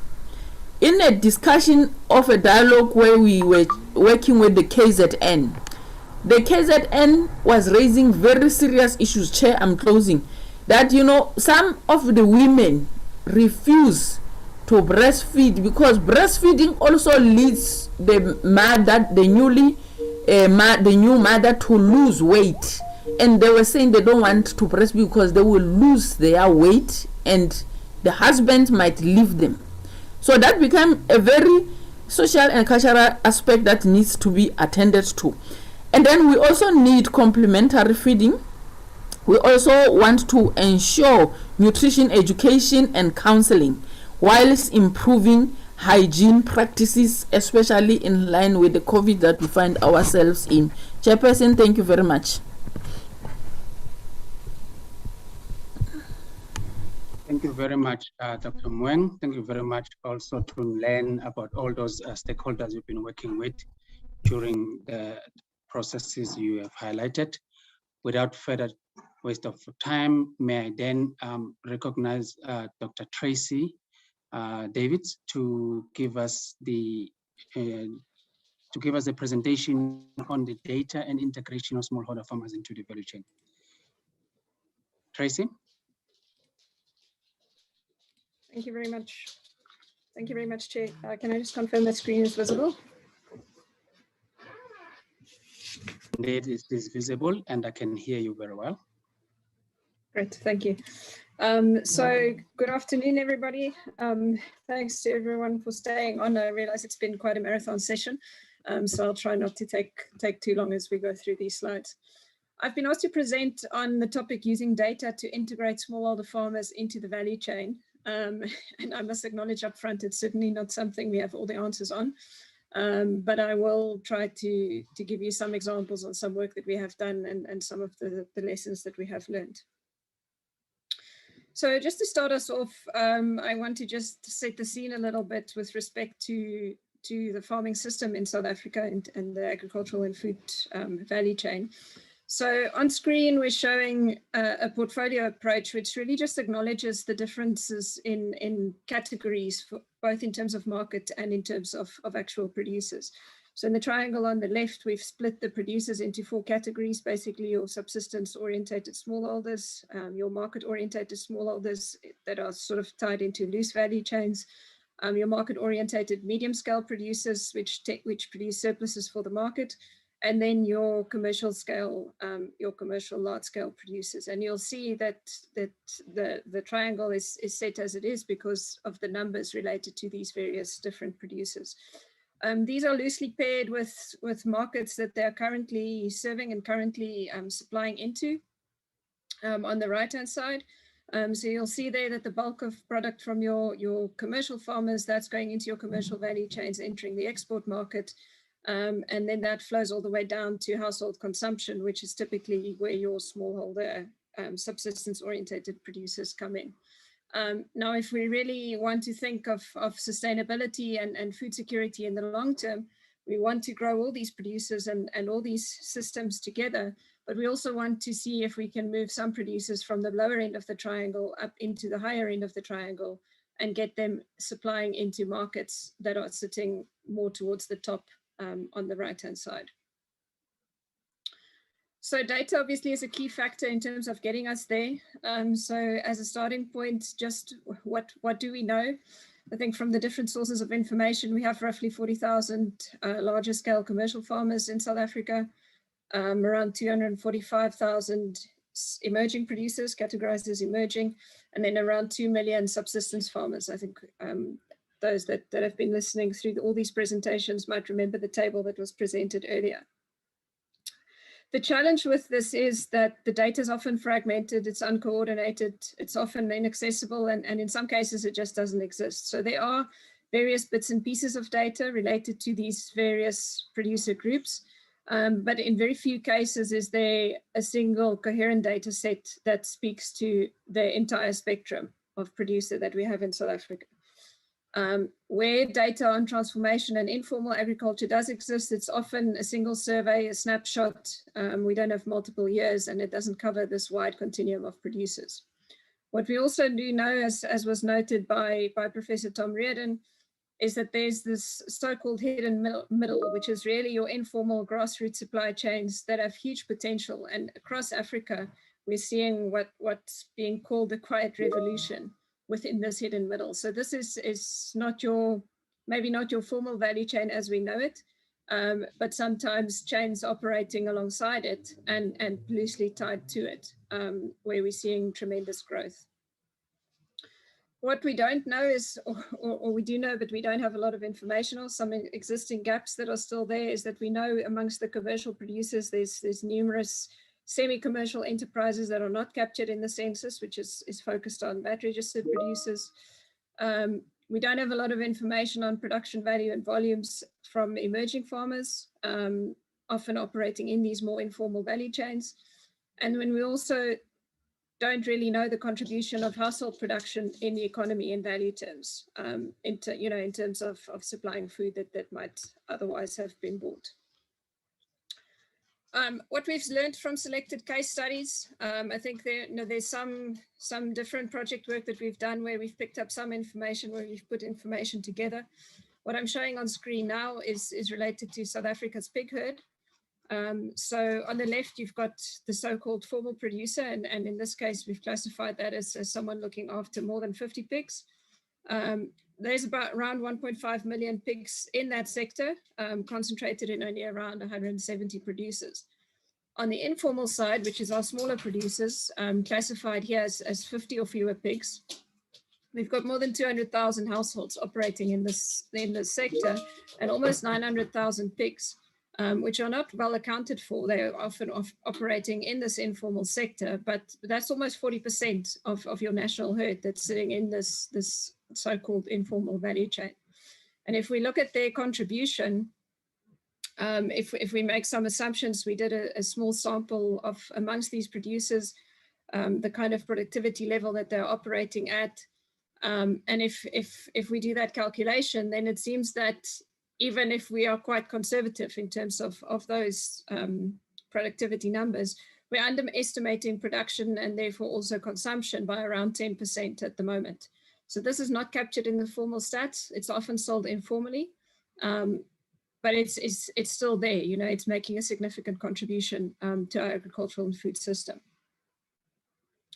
So when we come to the question of how we integrate these smaller producers into the so-called formal value chain, I think the first step is really to understand that value chain. So what does it look like at the moment? What information do we have? How many of these producers are there? What sort of productivity levels are they reaching? What sort of volumes are they producing? And what does their current market look like? Who do they supply to under current conditions? So on screen, you've got the pork value chain sketched in South Africa with some volumes that we've been able to collect for that reflects basically an average of the past 3 years. What you can see there on the bottom, those 200,000 odd households producing roughly 28,000 tons at the moment. In terms of market structure, roughly 80% to 82% of that at the moment is going through informal channels, being sold directly in communities to households directly to the consumer. The balance of that is being supplied into abattoirs. But if we look from the abattoirs perspective, those abattoirs are sourcing, it's only around 2% of their product from independent producers. So the bulk of their product come through contracted producers, and in some instances, shareholder producers that also have a stake in the abattoir. Now, from an abattoir's perspective, that also is a risk mitigating factor. When they buy from contracted producers, these producers are pre-screened. They need to comply with certain standards. So they know where the product is coming from, and they know what volumes they're getting from these producers, because at abattoir level, something like throughput is really critical. So in this instance, then we have to ask ourselves, firstly, what do we have to do if we want to enable more of these producers to deliver into the abattoir system? In terms of animal health, in terms of production practices, what do we need to put in place to enable them to access that market? But similarly, also this chain here, where we see them operating very successfully through informal traders, through hawkers, and directly to households in the community, what can be done to make that value chain more efficient? How can we enable them to supply that, to grow their business also within that value chain? Because some of them are likely to always operate in that value chain, and they can be very successful there and play a key role on many fronts. Very similar situation in the cattle herd. So South Africa's beef sector has been described by some as a sleeping giant. Much of that also has to do with the potential that sits in this informal sector amongst your smaller producers. Again, we're looking at a sector that has roughly 40% of the national herd sitting with these smaller producers. If you look towards the map on the left, it's showing that a lot of the feedlots are concentrated sort of close to the market that they're supplying. but the blue dots on the map show that there's abattoirs distributed throughout the country. What we don't know with respect to these informal producers is how much they're selling, what their market looks like, what is the offtake. So often, again, it's sold informally, it's sold within communities, it's sold through hawkers and aggregators, but we don't have a good grip on what those volumes are. What we do know is that from a productivity perspective, there's a lot of possibilities in terms of improving productivity. So we do know that if we can achieve that, they can also deliver higher volumes. If you look at the table at the bottom, for instance, we've got the average herd size amongst 4 communal sector producers, small scale sector producers, and commercial producers. And then we've also got the percentage of females in the herd, which you'll see amongst these smaller producers is lower than what we typically see in the commercial sector. And then also the average calving percentage, which is also quite significantly lower. So if we can improve that productivity, we really can enable a lot more animals to be sold without growing the current herd, just through productivity gains. Those animals can then be sold into various options. So you can deliver weaner calves into these feedlots. You can deliver mature products into the abattoirs, or alternatively, you can also establish additional feedlots closer to where these animals are produced, and so grow across the value chain and not just at primary producer level. I think this is overall a critical factor also because we need to consider the natural resource base. So on screen now, we've just got 2 maps. On the left-hand side, it speaks to potential grazing areas. So it's listing the various types of grazing systems overlain with crop production in South Africa. I think the key point to make there is that if you look towards these white areas, these are the areas that are already under pressure. So these are the areas where things like land degradation, etc., is already taking place, and these grazing areas are under quite severe pressure.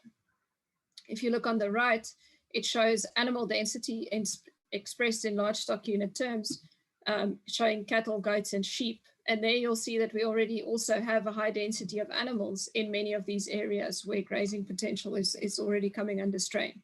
What that suggests is that we can't just indefinitely carry on growing the size of that herd, but we need to focus on getting it more productive so that from the same number of breeding herd animals, we can get to delivering more animals into the market.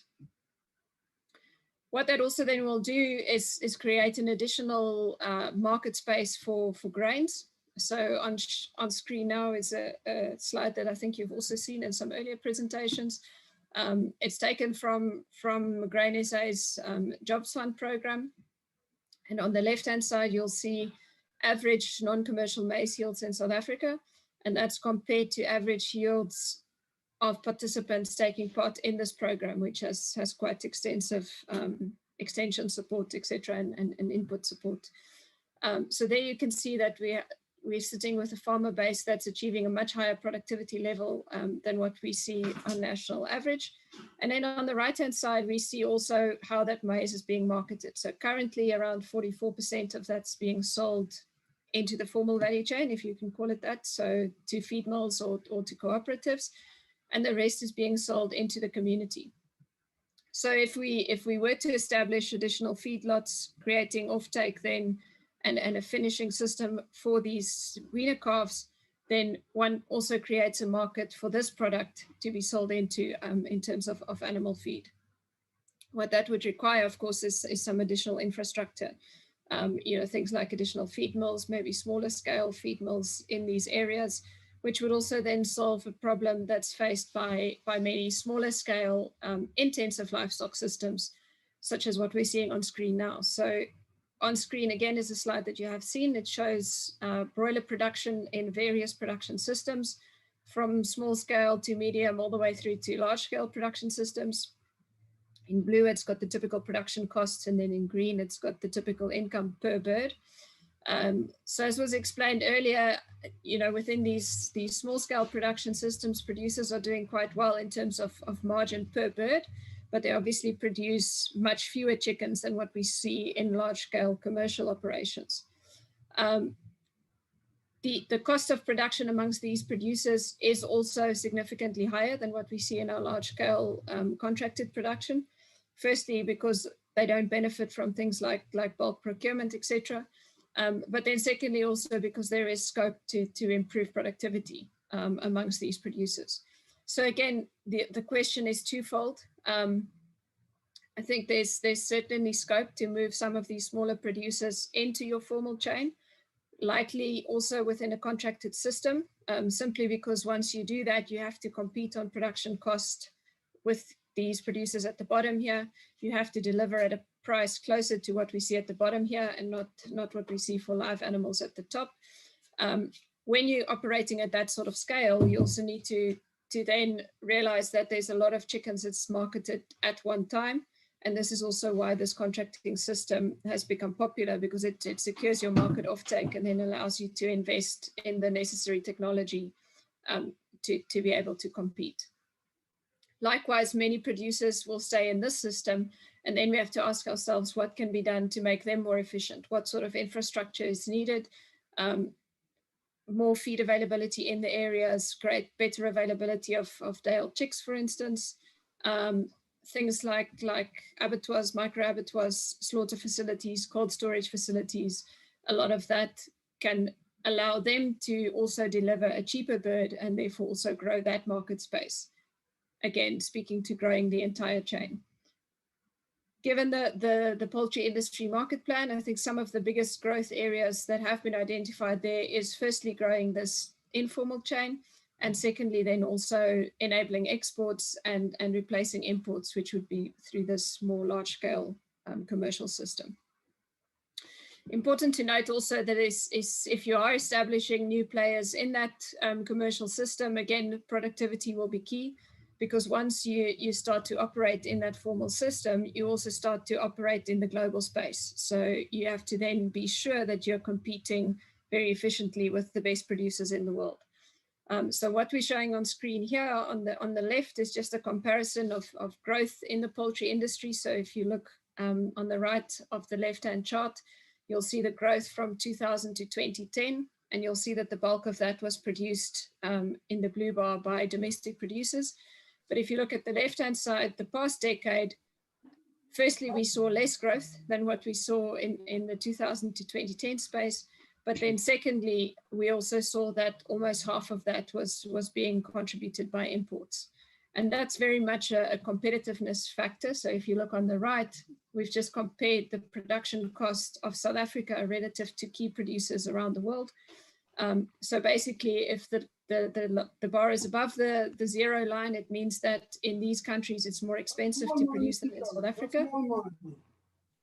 And if you go to the bottom, then it means that in these countries, it is cheaper to produce than in South Africa. So countries such as Brazil, Ukraine, and the USA, for instance, produce at a lower cost than South Africa. And we have to be sure that we are able to compete with these global producers. So lastly, before we wrap up, just one more industry that I wanted to show where we really have seen success, where we've seen a growing contribution from smaller producers is wool. So if you look at the chart on the left-hand side, that shows prices realized by different countries in the global wool market. So these are export prices. And there, if you look at the dotted yellow line, you'll see that South Africa gets very high prices for its wool within that global context. And that's because we produce a very high quality wool in South Africa. If you then look at the middle chart, that shows the relative contribution to total production in South Africa from large scale producers. Stacked on top of that is what's coming from our smaller scale producers in communal areas. And there you'll see that from the early 2000s, that contribution has grown quite significantly. On the right-hand side, then lastly, we're showing the national average wool price. That's the blue bar, and we're showing the average price attained by these smaller producers in communal areas. And there you can see that we've seen these two prices in recent years converge towards each other. And what that also means and what that's also indicative of is an improving quality wool coming from these smaller producers. So we've had a lot of genetic improvement programs to assist those producers, but we've also had improvements in terms of shearing and handling and things like that and getting the product to the total market. So improving quality wool all the time coming from these producers thus enabling them also to take part in the export market. So just to conclude, I think, there's different ways to look at this. I think one must consider the entire spectrum of producers. But if the idea and the goal is to move small-scale producers into the commercial value chain, one really needs to have a look at an integrated monitoring and evaluation system that can inform decision-making and also enable them, firstly, to be productive and sustainable, and secondly, also to provide information and risk management tools to the people that will be procuring that product.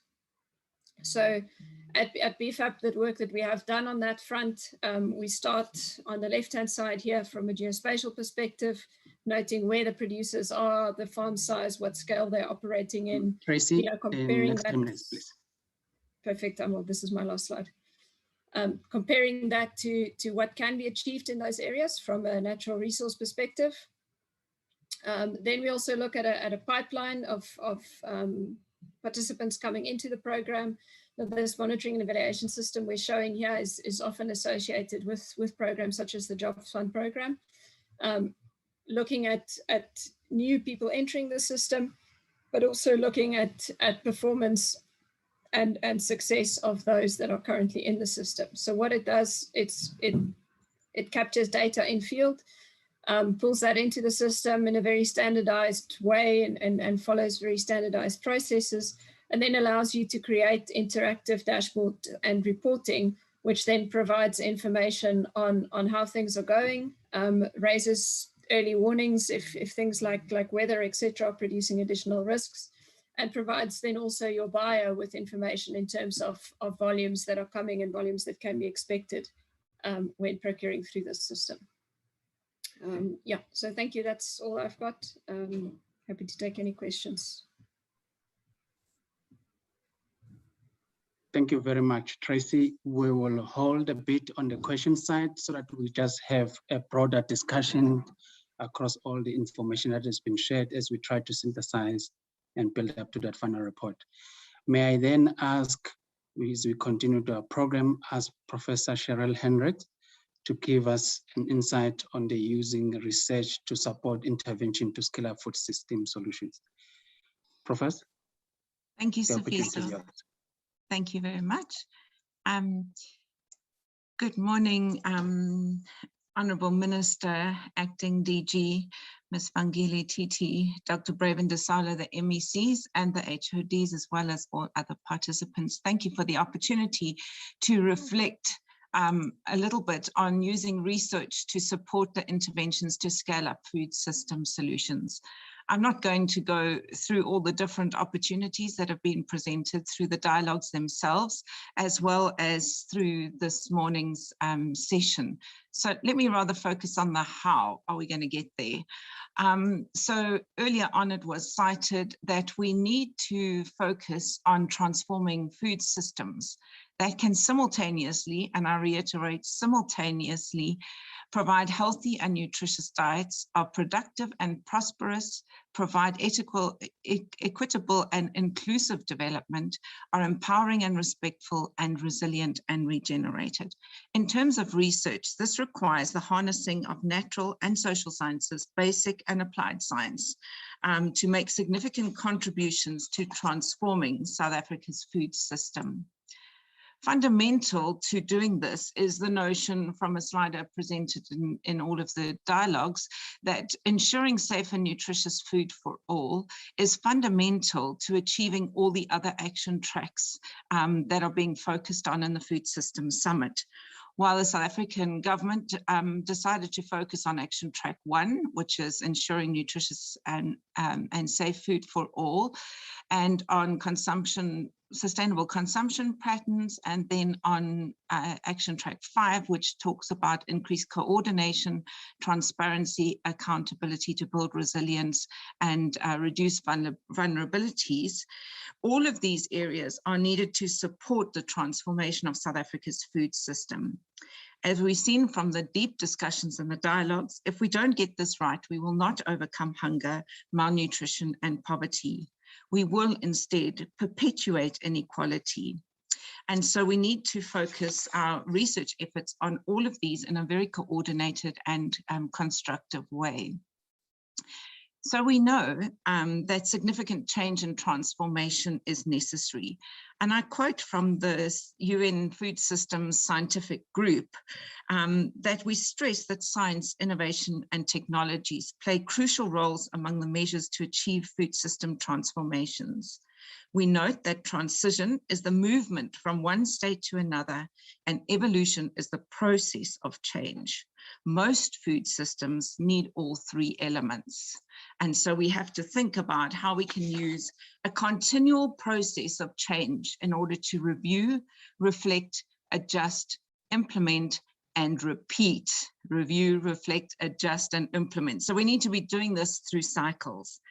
We stand at the window of opportunity for which we need all hands on deck.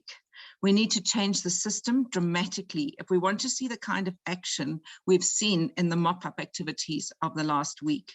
We need to stand together rather than work in silos or compete. We have an incredibly strong research system in the country, one with public, private, and parastatal capacities that do not yet complement each other. We have some of the world's leading researchers in fields related to food security, and our research capacity exceeds that of our neighboring and other colleagues in Africa. We can and need to take the lead to deploy the science system in order to support development of a fairer, more sustainable, resilient, and healthful food system. In every part of these sectors, there are needs. Government, at this, I mean all levels, from national to provincial, to district, to municipal, even down to local communities. Government has needs for policy, program, M&E, and capacity. Evidence to inform policy, program review and best practice, needs for data analysis and interpretation, and the capacity in terms of human and institutional elements in order to achieve this. These are the needs of government, while the research community sits with a dire need for research problems. We are looking for ideas all the time to research. Our students are looking for research problems every year to research. We need papers because that's what we measured in terms of output and generate subsidy for our universities. We need graduates. We need funding and bursaries for these graduates. These graduates need internships and graduate opportunities to understand what the real world of work is about. But they hold lots of power and capacity to support. The private sector needs strategic planning and information, plus feedback. They have specific research and development needs, or R&D. This private sector needs assessments and evaluation, tools and methods, skills and insight. And society needs information, education, communication, and the inclusion in dialogues. And we've seen that through the food systems dialogues in the country and how well these were received. I'll give you an example of the link between society and government needs. I applaud the Intergovernmental Task Team for Food Security and Nutrition, and have sat in some of the meetings, and that team is doing the most amazing work. But it's not known by the research community, by private sector, or by society. You really do need to communicate the amazing work that's being done in the coordination of food security behind the scenes. And so linking these are important. In terms of research, we need supportive research, A-class research, I call it. And this is needed to support the food system pathway and journey from here to 2030 to achieve the Sustainable Development Goals. But this system needs to be aligned, appropriate, agile, and I cheated a bit on the last one, a genuine partnership. So where do we start? I think these dialogues provide many outcomes of research problems that can keep us as a research community going for a very long time. We need to complete a food systems mapping exercise for us to understand across different food systems, because there's not one single food system. There are contextual differences in many parts of our country. We need to identify what Karina Hawkes and Lawrence Haddad call no regret solutions. These are the things we agree on that are not controversial and we know will take us to the next level. And we need to investigate and dialogue more around these no regret solutions. And I think some of those have been identified already through our discussions. We need to focus on and improve the monitoring of transformation and identify the gaps that we have.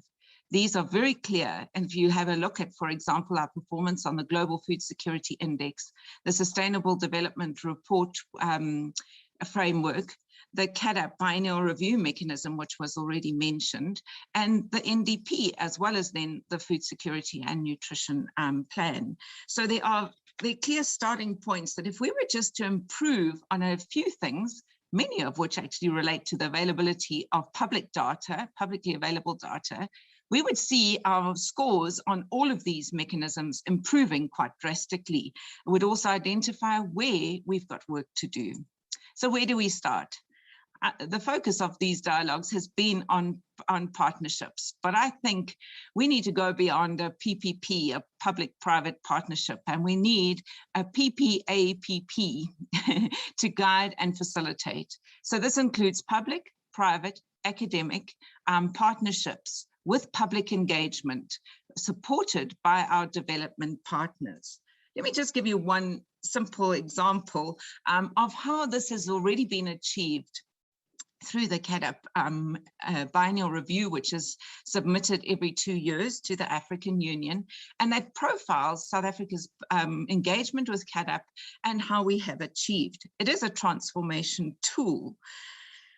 This CADAP biennial review started off with very little capacity and very little experience. It was an enormous task. So FAO partnered with experts to provide support to the development of this program. But right at the beginning, it was clear that government needed to own and sign off on these reports.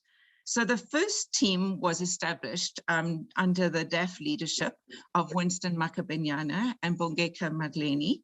And there was a strict rule about the partnership and how it operated, focusing on transferring skills and keeping the ownership within government.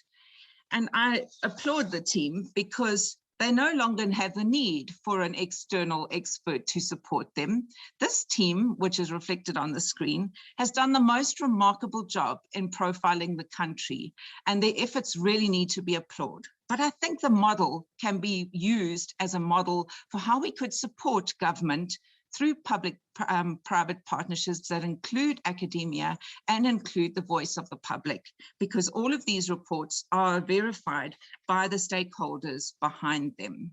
So there's been an enormous increase in the amount of data available, particularly where gaps exist in state data and the private sector and NGOs step into. So very briefly then, what needs to happen for us to go beyond today into 2030 and beyond? I think some of the excellent components have been identified, particularly by the Minister and by Dr. Brave Ndisala, the FAO representative. In the short term, I think we need evidence for decision-making fast. Rapid systematic reviews can help us to identify what game changers have been identified in the Food System Summit preparation. What is the best practice? What do we know about South Africa's causes, context, and solutions? You've heard today about some of the programs and how do they work, but we need more information on coordination, the institutional structures, and gathering lessons from various stakeholders. We have an enormous number of secrets in our country. For example, private sector's contribution to extension has not been documented in our country. There are incredible lessons to learn from that. In terms of capacity and upskilling, I think this is needed across the entire system, not only in the government domain. We need to get people on board with food systems, what it means, and how we adopt a food systems approach. This is crucial for preparing young people for the world of work, for the 4IR revolution, and for improving in areas like extension. So there are specific research areas and there's specific tools and skills that are needed, not only in graduates, but professional training. So either through short-term master's programs that focus on upskilling people, or using the current reimagination of the education system, which is happening across South Africa through online digital programs and hybrid models of training. So you don't have to take people out of their offices. You can supplement that and quickly bring people on board. But I think one of the things that we don't do often is harness the capacity of our young researchers.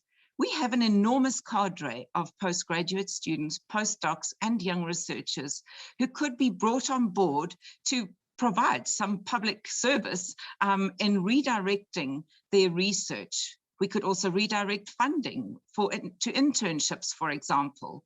Just imagine if Winston and Bogeka's team could be granted a group of master's or PhD students who could boost their capacity and build some of the work into their. So it's a win-win, really.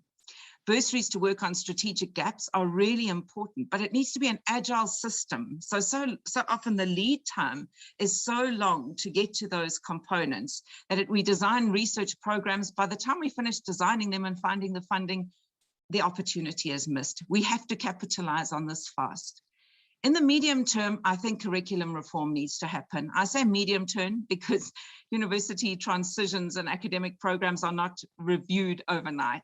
We need to include systems thinking, systems theory, engagement skills for translational research. How do we translate those hundreds and hundreds of dissertations into useful information for government and society?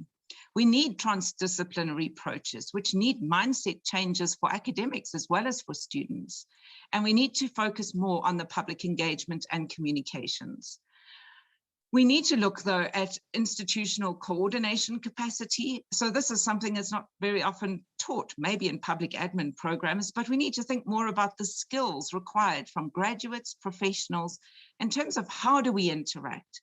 Think tanks and supportive communities can provide opportunities to this, and they could be linked to the new structures for managing food security and nutrition. We need infrastructure for data analysis, especially big data. It takes enormous computing capacity, but it also takes a group of people who perhaps are not trained in agriculture to drive the infrastructure we need to do what we need to do. Modeling capacity, both human and infrastructure, is needed in all sectors to assess particularly the trade-offs. Every decision post-Food System Summit is going to involve trade-offs. We'll have to look at the externalities or the hidden costs, maybe the unintended consequences of policy change or program redesign. But this is so important for policy review and strategic planning, and it needs to exist across the entire structure, in government, in private sector, in universities, to make sure that we're able to deliver on the requirements.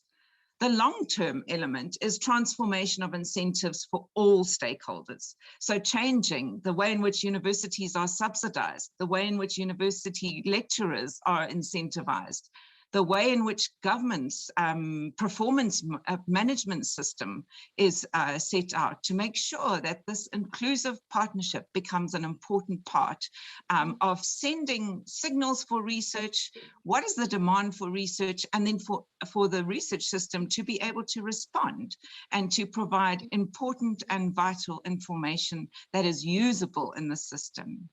We need a great deal more transparency, data availability, and accountability for all. If you look at the Global Food Security Index, you will notice that lots of our data dates back to 2007.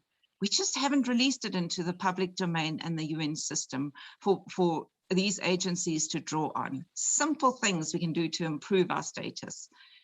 It also shows great improvement. So we also need to document the journey and the lessons, because it is going to be a journey. This is a complete circular process of review, reflection, adjust, and repeat the process. So we need to document it, and we need to be able to learn lessons through the process, and that takes reflection. Building institutional memory is also very important to avoid the duplication of mistakes. The Malaba Montpellier panel that I'm part of recently did a review called Joining the Dots, looking at which countries have done the best in the biennial review process. And one of the elements that comes out quite strongly from that is, for example, and a clear example with Ghana's planning system that is in 10-year periods. I suppose the NDP had a similar kind of approach, but that very much focuses on an umbrella approach and a collection of different approaches to achieve the goals of transformation that are set out in the beginning. And then lastly, I think we need to celebrate our successes. We don't do enough of that. We don't recognize people who have really done enormous amount of work. We need to celebrate programs that are successful. And I really challenge academics out there. Let's not just be critical. Let's become part of the journey. Let's not review from the outside. Let's roll up our sleeves and join government and private sector and society in moving transformation of the food systems forward. I would fail as a member of the scientific group of the Food Systems Summit not to encourage you to join the discussions next week. So Monday to Wednesday next week will be crammed with plenary and side sessions focusing on food systems that are available to anybody in the world. It would be wonderful if people can learn from that and we can gain more knowledge in order to take this process forward. I thank you so much for the opportunity to participate in the process and to present today. Thank you. Back to you, Sifiso. Thank you very much, Prof. Hendricks, and thank you very much for those very encouraging closing remarks of pleading with all those that are in academia, which we really rely on them in terms of knowledge generation, to also look onto the successes in terms of those programs that have yielded meaningful changes, and also be able to provide credit where it's due and be part of the journey of transforming the food system. I think that was a very insightful closure to that session. Ladies and gentlemen, we have been able to give you a mouthful of information through different presentations since this morning.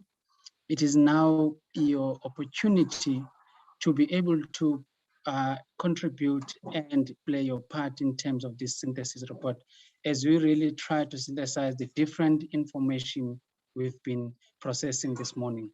We've heard from the minister from the policy perspective and government response measures in terms of the food system, also dealing with external shocks that have impacted our food system in the recent part, ranging that of the COVID-19 relief programs, as well as that of dealing with the unrest recently. We've also learned and had some of the key learning, lessons, especially also leveraging from the international experiences from our from the doctor from the FAO. We've then had some of the key outputs or feedback from the independent dialogues that have been hosted, and we have a very comprehensive feedback session from the provincial and national dialogues that was also provided. After that, we have learned some of the programs that are running parallel but contributing into upscaling of the food system, ranging that of comprehensive planning program in the agriculture and agro-processing, to different instruments that are dealing with the market systems and integrating the small-scale farmers into the market system of South Africa. We've learned from the agricultural financing point of view, the different instruments that exist being implemented to expand access into credit in the sector. We have then also looked in terms of how we use our data in terms of integrating into value chains and learning in terms of big data in uplifting and modernizing our value chains. We have now also learned from the academic point of view, where Professor Cheryl Hendricks have been really giving us some of the insight in terms of the work that is being done on that front. Ladies and gentlemen, I then invite you to then have an opportunity to reflect, to be able to assist in terms of the synthesis that we've been dealing with this morning. I will then be recognizing hands and be taking all those that wants to contribute. Thank you.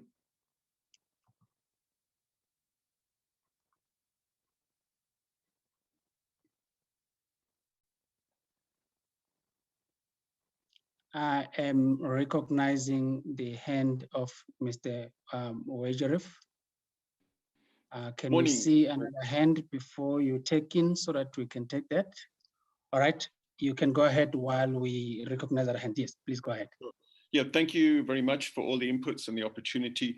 I'll try and keep it brief. Just a few points I want to emphasize, and I hope you also follow the chat in the line. I really think we can be more clear on focusing on local markets and the value of local markets. And I think within that, in the South African context, we need to be explicit that that is often street traders, bakkie traders, who are often delivering food for the eater, the consumer, at a lower price, while also often giving a better price to the farmer. So we lack enough quantitative data on that, but certainly qualitative work we've been doing, interviewing Black farmers and so on, shows that these are key markets for many of them. I see you want to hide my face, that's fine. So I think we need to be explicit on that, the value of street traders and bakkie traders, because often they've also been marginalized in decision-making. And we saw that in the initial COVID responses as well. And the value of local markets and circular market and production relationships, where we see, that reuse and regenerative approaches. I'd also like to say, there's a lot of talk about sustainable agriculture. I think let's be explicit. Agroecology is one of the options. At least we should be exploring that. At least we should be investing more in that. And that includes then farmer to farmer exchange and so on. And it's being taken up by FAO all over the world. And, so let's not just be vague in what's sustainable. Let us name some of what needs to be explored, which would include agroecology linked to local markets. And the local markets give us a greater resilience. We've seen the vulnerability of concentrations of processing in a few sites. So I think that's where we need to put a lot more energy and effort and be explicit. Thank you. Thank you very much, Mark. Really amplifying that point on the recognition of the local market and actors in the local market, including that of informal actors, but also being very specific and be clear and explicit on the details around these different sustainability, including that of ecology as one of the proposals you are making. Certainly know that our convener, as well as the team that she's working with, is certainly taking all this to ensure that it amplify that message on the synthesis report that will come out. I do have Zafezeka Zekali. Sorry for not pronouncing your name correctly. Zekali? I know you pronounced it perfectly. So I'm Zafezeka Zekali, and I work for the macadamia industry. And I work as a transformation officer there. And I'd just like to maybe add to what Marcus said in terms of prioritizing your local markets, because with our markets, and especially with our emerging growers, we find that they may not be able to meet the standards of the export markets. And that's where now they retain their produce in order to sell. However, one of our biggest challenges is that we don't have a local market for the macadamia industry.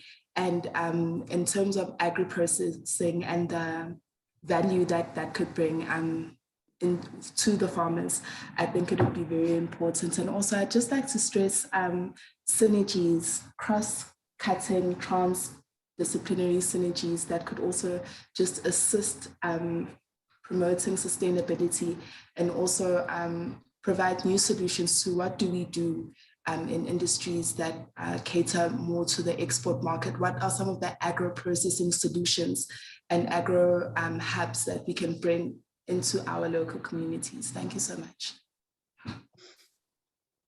Thank you so much, Zafezeka, and we'll certainly be able to do that. Also from your chat box, we do see all those comments, really emphasizing the point around the local market, including that of government procurement program and linking with the institutional markets. In terms of the presentation that have all been made, we will certainly make those available through our national convener, Mayor Vangi. We have collected them. We'll certainly share those to those that require them. I do see the hands of Maria Madisa. I do see the hand of Bruce. May I take Maria first, and then Bruce will come in later. Good morning, everybody. My name is Maria Madista. I come from the organization called AFASA. I am the chairperson of the women desk in the province. I'm the adjudicator of the province for almost 3 years. I think my question goes straight to the minister. First of all, I would love to ask the minister to visit women in the province, more especially women in rural, and also women that are being given opportunity to lease the land, because there's a lot of issues on the government lease. So many touching, some women have been abused by other farmers. There's a lot of stories in the farms. The second one to the minister again, how do you assist women that are staying in the human settlement land that I believe the land is bought long time ago, but the land is still under agricultural, land. The land is still have water. How do you assist women for them to access the lease so that they can be able to utilize the land? Because as I'm speaking now, I'm one of them, whereby you're sitting in the human settlement land, people come and tell you that they will come and invade the land because you're sitting, you're miserable, you are a farmer. Some of my goats has been given to somebody else to assist me because I've been evicted by the CPA. So now you're miserable every day. You can't plant because you don't have a lease agreement. I can't even put a proposal to the Department of Agriculture because now you don't have a lease agreement. You can't even ask for a loan because you don't have a lease agreement. I think there's a lot of farms that are under human settlement, are under municipality, that are under public works, that are still under agricultural, that can be assisted for women to utilize those lands. And I think the last one, Minister, as I assisted women and youth in the province to apply online for the land and they graduate, I did do so. And thank you so much, the opportunity that you give it to us. They are calling me every day, where, Mama Maria, when can we get a land? Because they're miserable. I think that's all. And thank you so much, Minister, for the opportunity that you give it to us. Beautiful programs and beautiful presentation. I will really, really, really love to have those kind of presentation to be sent on my email, more especially CASP, because it talks about women and youth and disabled people. And thank you so much, Minister. Thank you very much, Maria. Thank you very much. We hope that those that are responsible for those programs you have mentioned will certainly be in touch with you. I'll encourage you to put your email address as part in the chat box. That will consolidate that list and be able to share all the presentation you have made. Thank you for that input. Bruce, can I then give it to you? Thank you, Mr. Chairman. Thank you also for a lovely program that have been organized. It was quite informative. I have a question and also a concern at the same time, that as entrepreneurs, sometimes we face a challenge of accessing the land when we want to come into the space of agriculture, plus also funding. So my question to the minister is, what are some of the things that the government is doing to try to get rid of the red tape that sometimes we face when it comes to the land, and red tape that we face when it comes to funding? Then my second question also, which also goes with this, is that there are some programs that the government is trying to do when it comes to farming, also supporting the small-scale farmers to enter into the industry. But we're facing that we are seeing that we're having a problem when it comes to energy in powering the farm so that they may be productive or become commercial. What are some of the interventions that the government is doing in using the natural resource like the sun that we're having?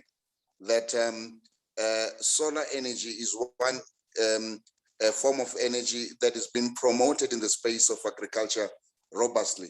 What is the government doing when it comes to that? Because some of the farms, they're a little bit remote from the infrastructure which is existing right now. But if there is an integrated strategy when it comes to the land, funding, and energy and water, we can find that there is a good progress that is taking place in agriculture. Thank you, Mr. Chairman.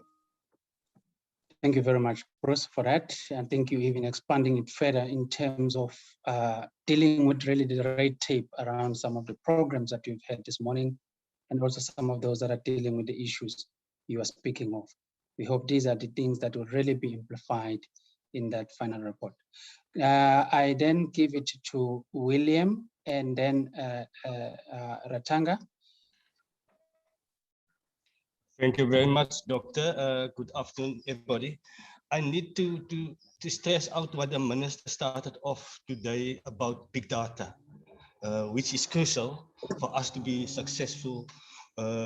And I need to know what is government doing about providing that big data, or will it be provided by private sector? That is my concern, because in all the applications which you now find that says that technology plays a key part in that application when trying to get finance. So my question is, what is government doing about it? Do government have the infrastructure set up big data, because it's a costly thing? That is my question. Thank you. Thank you very much, Mr. Williams. And certainly big data gonna be part of that engagement, and very clear programs and clear policy around that will certainly assist a lot of the players in the sector, as you ask, who will take the lead in developing that big data. I think that's a very pertinent question. Thank you very much for raising it. Ratanga? Thank you so much, Dr. Ntombela, and thank you for the very informative presentation today. My name is Retang Pasha from Sejong Tea Crafters, and we are working with indigenous herbs that grow in rural areas of Limpopo and process them into teas. So there are three kind of divisions that relate to our business that have been presented today, and that being indigenous knowledge, agriculture, and tourism. And as entrepreneurs working within the indigenous knowledge space, we find that there's not really integration between departments that work in these spheres. So for instance, with the indigenous knowledge area, we are being assisted by the Department of Science and Innovation. They have a section for indigenous knowledge systems. And then we have to go to another department to get agricultural support, and another department in terms of agritourism. So if we are looking at developing on indigenous knowledge-based products, where there's a lot of potential for a lot of SMMEs in that space, I would just suggest there being more integration between the work done by these three departments, because when entrepreneurs are looking for resources, it becomes quite difficult having to knock on the doors of so many different departments. And if there is already a way of integrating these the efforts of these departments, especially relating to indigenous knowledge, agriculture, and tourism, then I'd just like to get more information on that. Thank you so much. Thank you very much for that, Ratang. Can I maybe just give a minute or so from the senior government official that are present here, to just reflect in some of the few comments and maybe questions that have been posed. And also as part of the team that is really putting this together, from our convener and the team that is working with her, if they could just reflect of that as we continue with our engagement. I do see the hand of Jeffrey. I will take it in a second. Anyone from government who wants to reflect so far on some of the things that have been mentioned?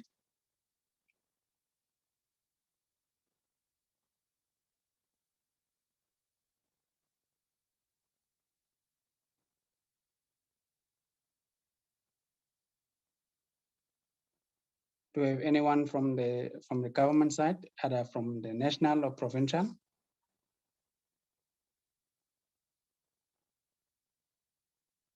Okay, we will get back to that in a second. Let's then let's go on further with some of your very insightful comments that you are providing and contributions. Can I take Jeffrey while we establish those that we can reflect on us from government side? Jeffrey?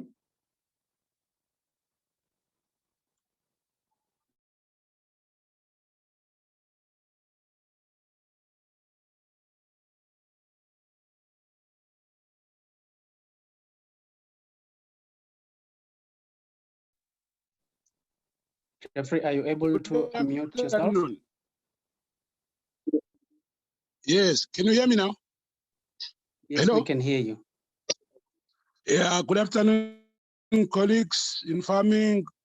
Good afternoon, Honorable Minister, and all government officials, all protocols observed. I just want to introduce United African Farmers Forum, UAFF. We are a well-organized and established farmers forum that is inclusive, if we say African. We are also in partnerships agreement with SADC, most countries. And we'll just want to know, we just want to identify ourselves. We are about to launch, but due to COVID, we are unable to launch UAFF. But as soon as the levels of the pandemic goes lower or we are permitted, we'll then launch. So I just wanted to introduce United African Farmers Forum. And please, if possible, I would love to get also the presentation sent into my email address. Thank you.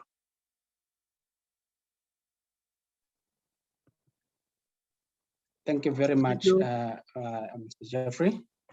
Certainly on the presentation side, we are seeing a growing list of those that will want to have access to the presentation, putting them in the chat box. I will encourage you to do the same. The team that is working with the Secretariat will be able to share those presentations. We have collected them all. We can distribute them. I do not see any further questions or any further hands, sorry, that wants to contribute further into the dialogue. We have certainly been receiving much. I see Dr. Patches, I see Ms. Mohale. Can I then take those, Doc? Thanks, Afisa, and thanks very much to the presenters and the whole program. I think it's been very insightful and useful, and some very interesting ideas. I just want to weigh in on the issue of local markets, and I think it's a very good debate. And ideally, obviously, anyone would support that. But one must also have a look at the realities of what has transpired, what is the history, and what will be necessary to rekindle local markets, if I can call it that, to keep the circular economy going. And we must understand that the fresh produce markets in South Africa, nearly every town in the past had a fresh produce market, and these were partly mismanaged, but also as we had the supermarket phenomenon developing, these were replaced. So that your fresh produce markets only really survived in your big centre, your metros, etc. And even there, they are really, and they're used as cash cows, actually abused by municipalities. Tshwane is a very good example, but there are many that you can mention as examples. The point that I'm trying to make is that there's a lot of evidence that smallholders and the informal sector is growing and has not been supported as it should have been supported, and that we do need more local markets. I think the municipalities are the vehicle for that, because the governance at municipal level is very poor in South Africa. You just have to refer to the Auditor General's report. So I would really think that the Department of Agriculture, Land Reform and Rural Development, together with private sector, should look at how we transform the local fresh produce markets, and we can broaden those markets to not just fresh produce, but we need a credible marketplace or a market platform, at least in your bigger centers and even your smaller towns. I think that is one goal that we should look at, because I think the fresh produce markets should be taken out of municipal oversight bodies or governance structures. And I think this is one debate that we really need to follow up on, because that will create greater market access, will stimulate production, and I think you can then also be more competitive with your supermarkets. The big thing is going to be competitive with your supermarkets, and we must also understand buyers' behavior, consumer behavior. Often they want to buy the brands at the supermarkets, and how do you compete? Because there'll be this angle to then develop. But I think this is something that we need to debate more extensively to see how we can get the circular economy working better in the local economies. Thank you, Safisa. Very much, Doc. You mentioned a very critical point there. I think you also mentioned the issue of infrastructure and the maintenance of the existing market infrastructure around that. I really enjoy also your part when you're speaking around the understanding also, as we develop this local market, also understanding the behavior and the preferences of consumers, as some of them are brand loyal. And how do you expand this local market beyond just the fresh produce market to also include other commodities in line with the increase in agro-processing? And I think it fits in very well from what you're hearing. I certainly do hope that debate you are calling for, we do have the farmers in here that are in that place. We also have a lot of leaders, including yourself, that will certainly uplift that debate and ensure that we design it properly. I do have the recognized curator. Can you please take the floor? I see the hands are already coming up, so you have ignited some of the very interesting discussion. Curator, can I then give you and ask if you can keep it brief? Thank you very much, Doctor. I really appreciate all the presentations that were made this afternoon and this morning. I'm actually from an organization called, I'm representing an organization called Green World Africa. And what the organization does is mainly, somebody mentioned making breastfeeding sexy, and I also just commented to that.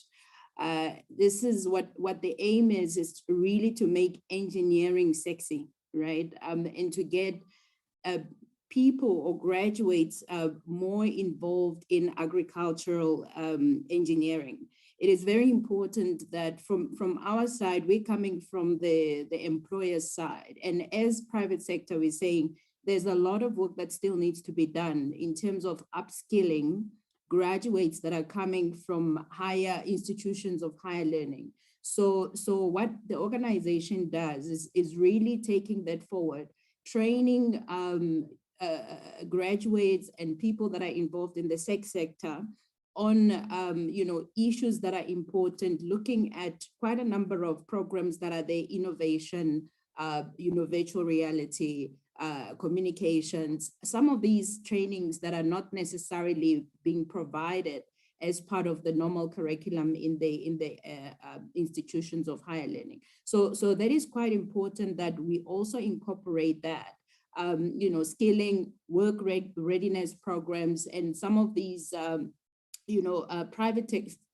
sector organizations that are really ready and really very looking forward to partnering with government on developing some of these programs. So Green World Africa is also facilitating that and very keen to also part with academic institutions, as well as some of the community programs and with government as well. My interest and focus is what I have not seen in the presentations actually is the sharing of skills with other surrounding countries, or in the sub-Saharan Africa or on the African continent. In order for us to leverage on the Africa Free Trade Agreement, we need to look at how can we then share the skills amongst, countries that are there. There's certain programs that are being developed, especially by the African Union and some of the other organizations, including the Common African Agri-Parks and all of that, that are actually facilitating that kind of linkages between working on the African continent as intra-African partnerships and trading, developing trading platforms. So I'm just saying that, some of these are not necessarily incorporated. We need to also outline as to how South Africa then is going to be, being engaged in those programs that are already there within the African Union, within the United Nations, in particular, the Agri-Parks. Thank you very much. Thank you very much, Corrector. Thank you very much. And sort of that key point you're raising there around the sharing of skills beyond the borders of South Africa. May I then ask Brenda to take in and be brief, and then I saw the hands of Nael. I see Maria wants to have a second part. In that order, please, if you can keep it brief, I would like us to maybe in the next 5 to 10 minutes to move towards closure. Good afternoon, the Minister, to the DG, to the stakeholders and all protocols observed. My name is Brenda Tlhabane. I'm from the Organization of African Farmers Association of South Africa. And I think it's important that we need to acknowledge that sustainable food systems will start when we say we are building a more inclusive system. It should start with shifts, firstly in the ownership patterns, be it land ownership, participation and ownership in the value chains, and also any other element that relates to the value chain. That's the only way we can say we have a sustainable and also sustainable food systems and also inclusive economy. So we should not look at it being a one-sided kind of approach where we're saying, yes, we are food secure. Let it all talk to the ownership in general, and also making sure that those that were previously disadvantaged are given such opportunities to be part of the whole food systems. So it's not about only on the consumption level. Let us start all to think about all the models. You start with the financing, you start with the ownership in terms of infrastructure, and also, most importantly, the land and anything that relates to that. I think that's my contribution for today. Thank you. Thank you very much, Nael. Hi, good afternoon, and thank you for the opportunity. I'm Neil. I'm the chairman of the Aquaponics Association and also on the board of Aquaculture SA. I find it quite difficult that within all of the presentations, aquaculture is seen as one of the sustainable methodologies, but aquaponics doesn't come up anywhere. I just want to highlight that aquaponics is a very fast growing methodology where your plants grow within 6 to 8 weeks, where aquaculture takes 13 months, more than 13 months before you start producing any fish. We've had this discussion with DTI, we've had this discussion with SEDA, and it doesn't seem to come up in any of the research documents from any of the universities or government, how sustainable, one of the most sustainable methodologies that there is in the country. Finally, I think that the aquaponics world is not being projected anywhere within any of the research at universities. I know there's a little bit happening at Stellenbosch, there's a little bit happening at Tshwane University of Technology, but it is a majorly sustainable technology and fast growing, where a new entrant can actually start producing his first revenue within 6 to 8 weeks after he's built his system. It's just highlighting aquaponics. Thank you for the opportunity.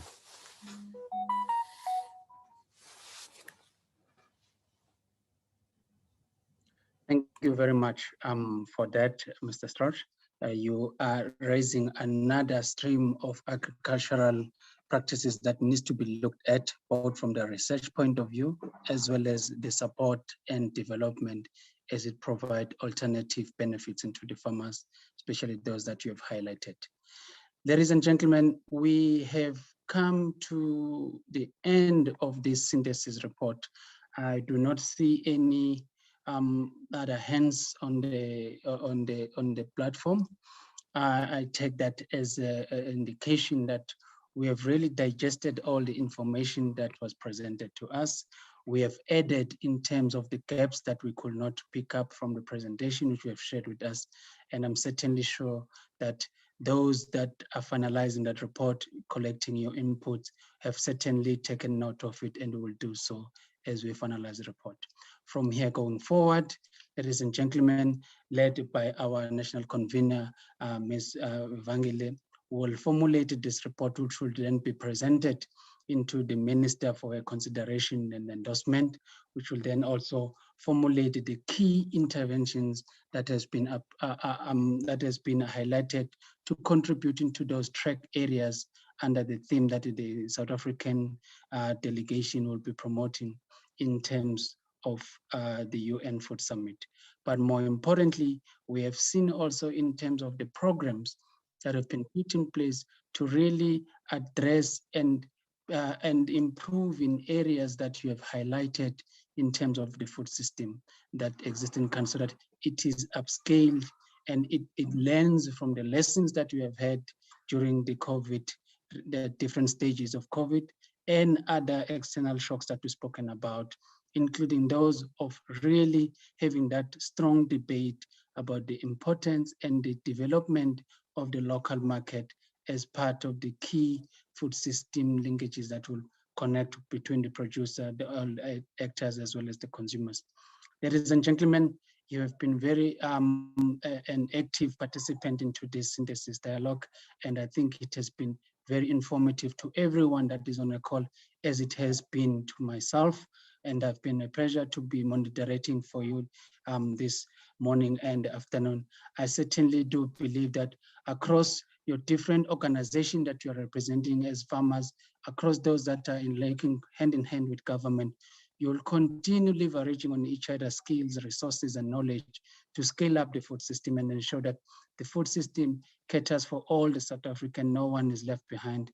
And we are able to reverse some of the trends in terms of the numbers that we've been shared this morning around the food security and the impact that has been exacerbated by the COVID-19. Your request for the presentation is duly noted, and we have seen your email addresses on the chat box. We certainly show that those would be shared with you, and we may continue to engage as Professor Cheryl invited us all to continue playing a part in this conversation around the UN food system, and some of those activities will be taking place next week on Wednesday and Thursday, as she alluded. And we continue to also engage in our different role in building this food system, so that this does not just be one of the events that is leading up into the UN food system, but it becomes our daily basis and our strive to ensure that South Africa has a well-established, viable, and the system that caters for all the actors and integrated into the region. With those very few remarks from my side, I would like to thank you once again for your participation and ensuring that you leave your very busy schedule to come and join us today.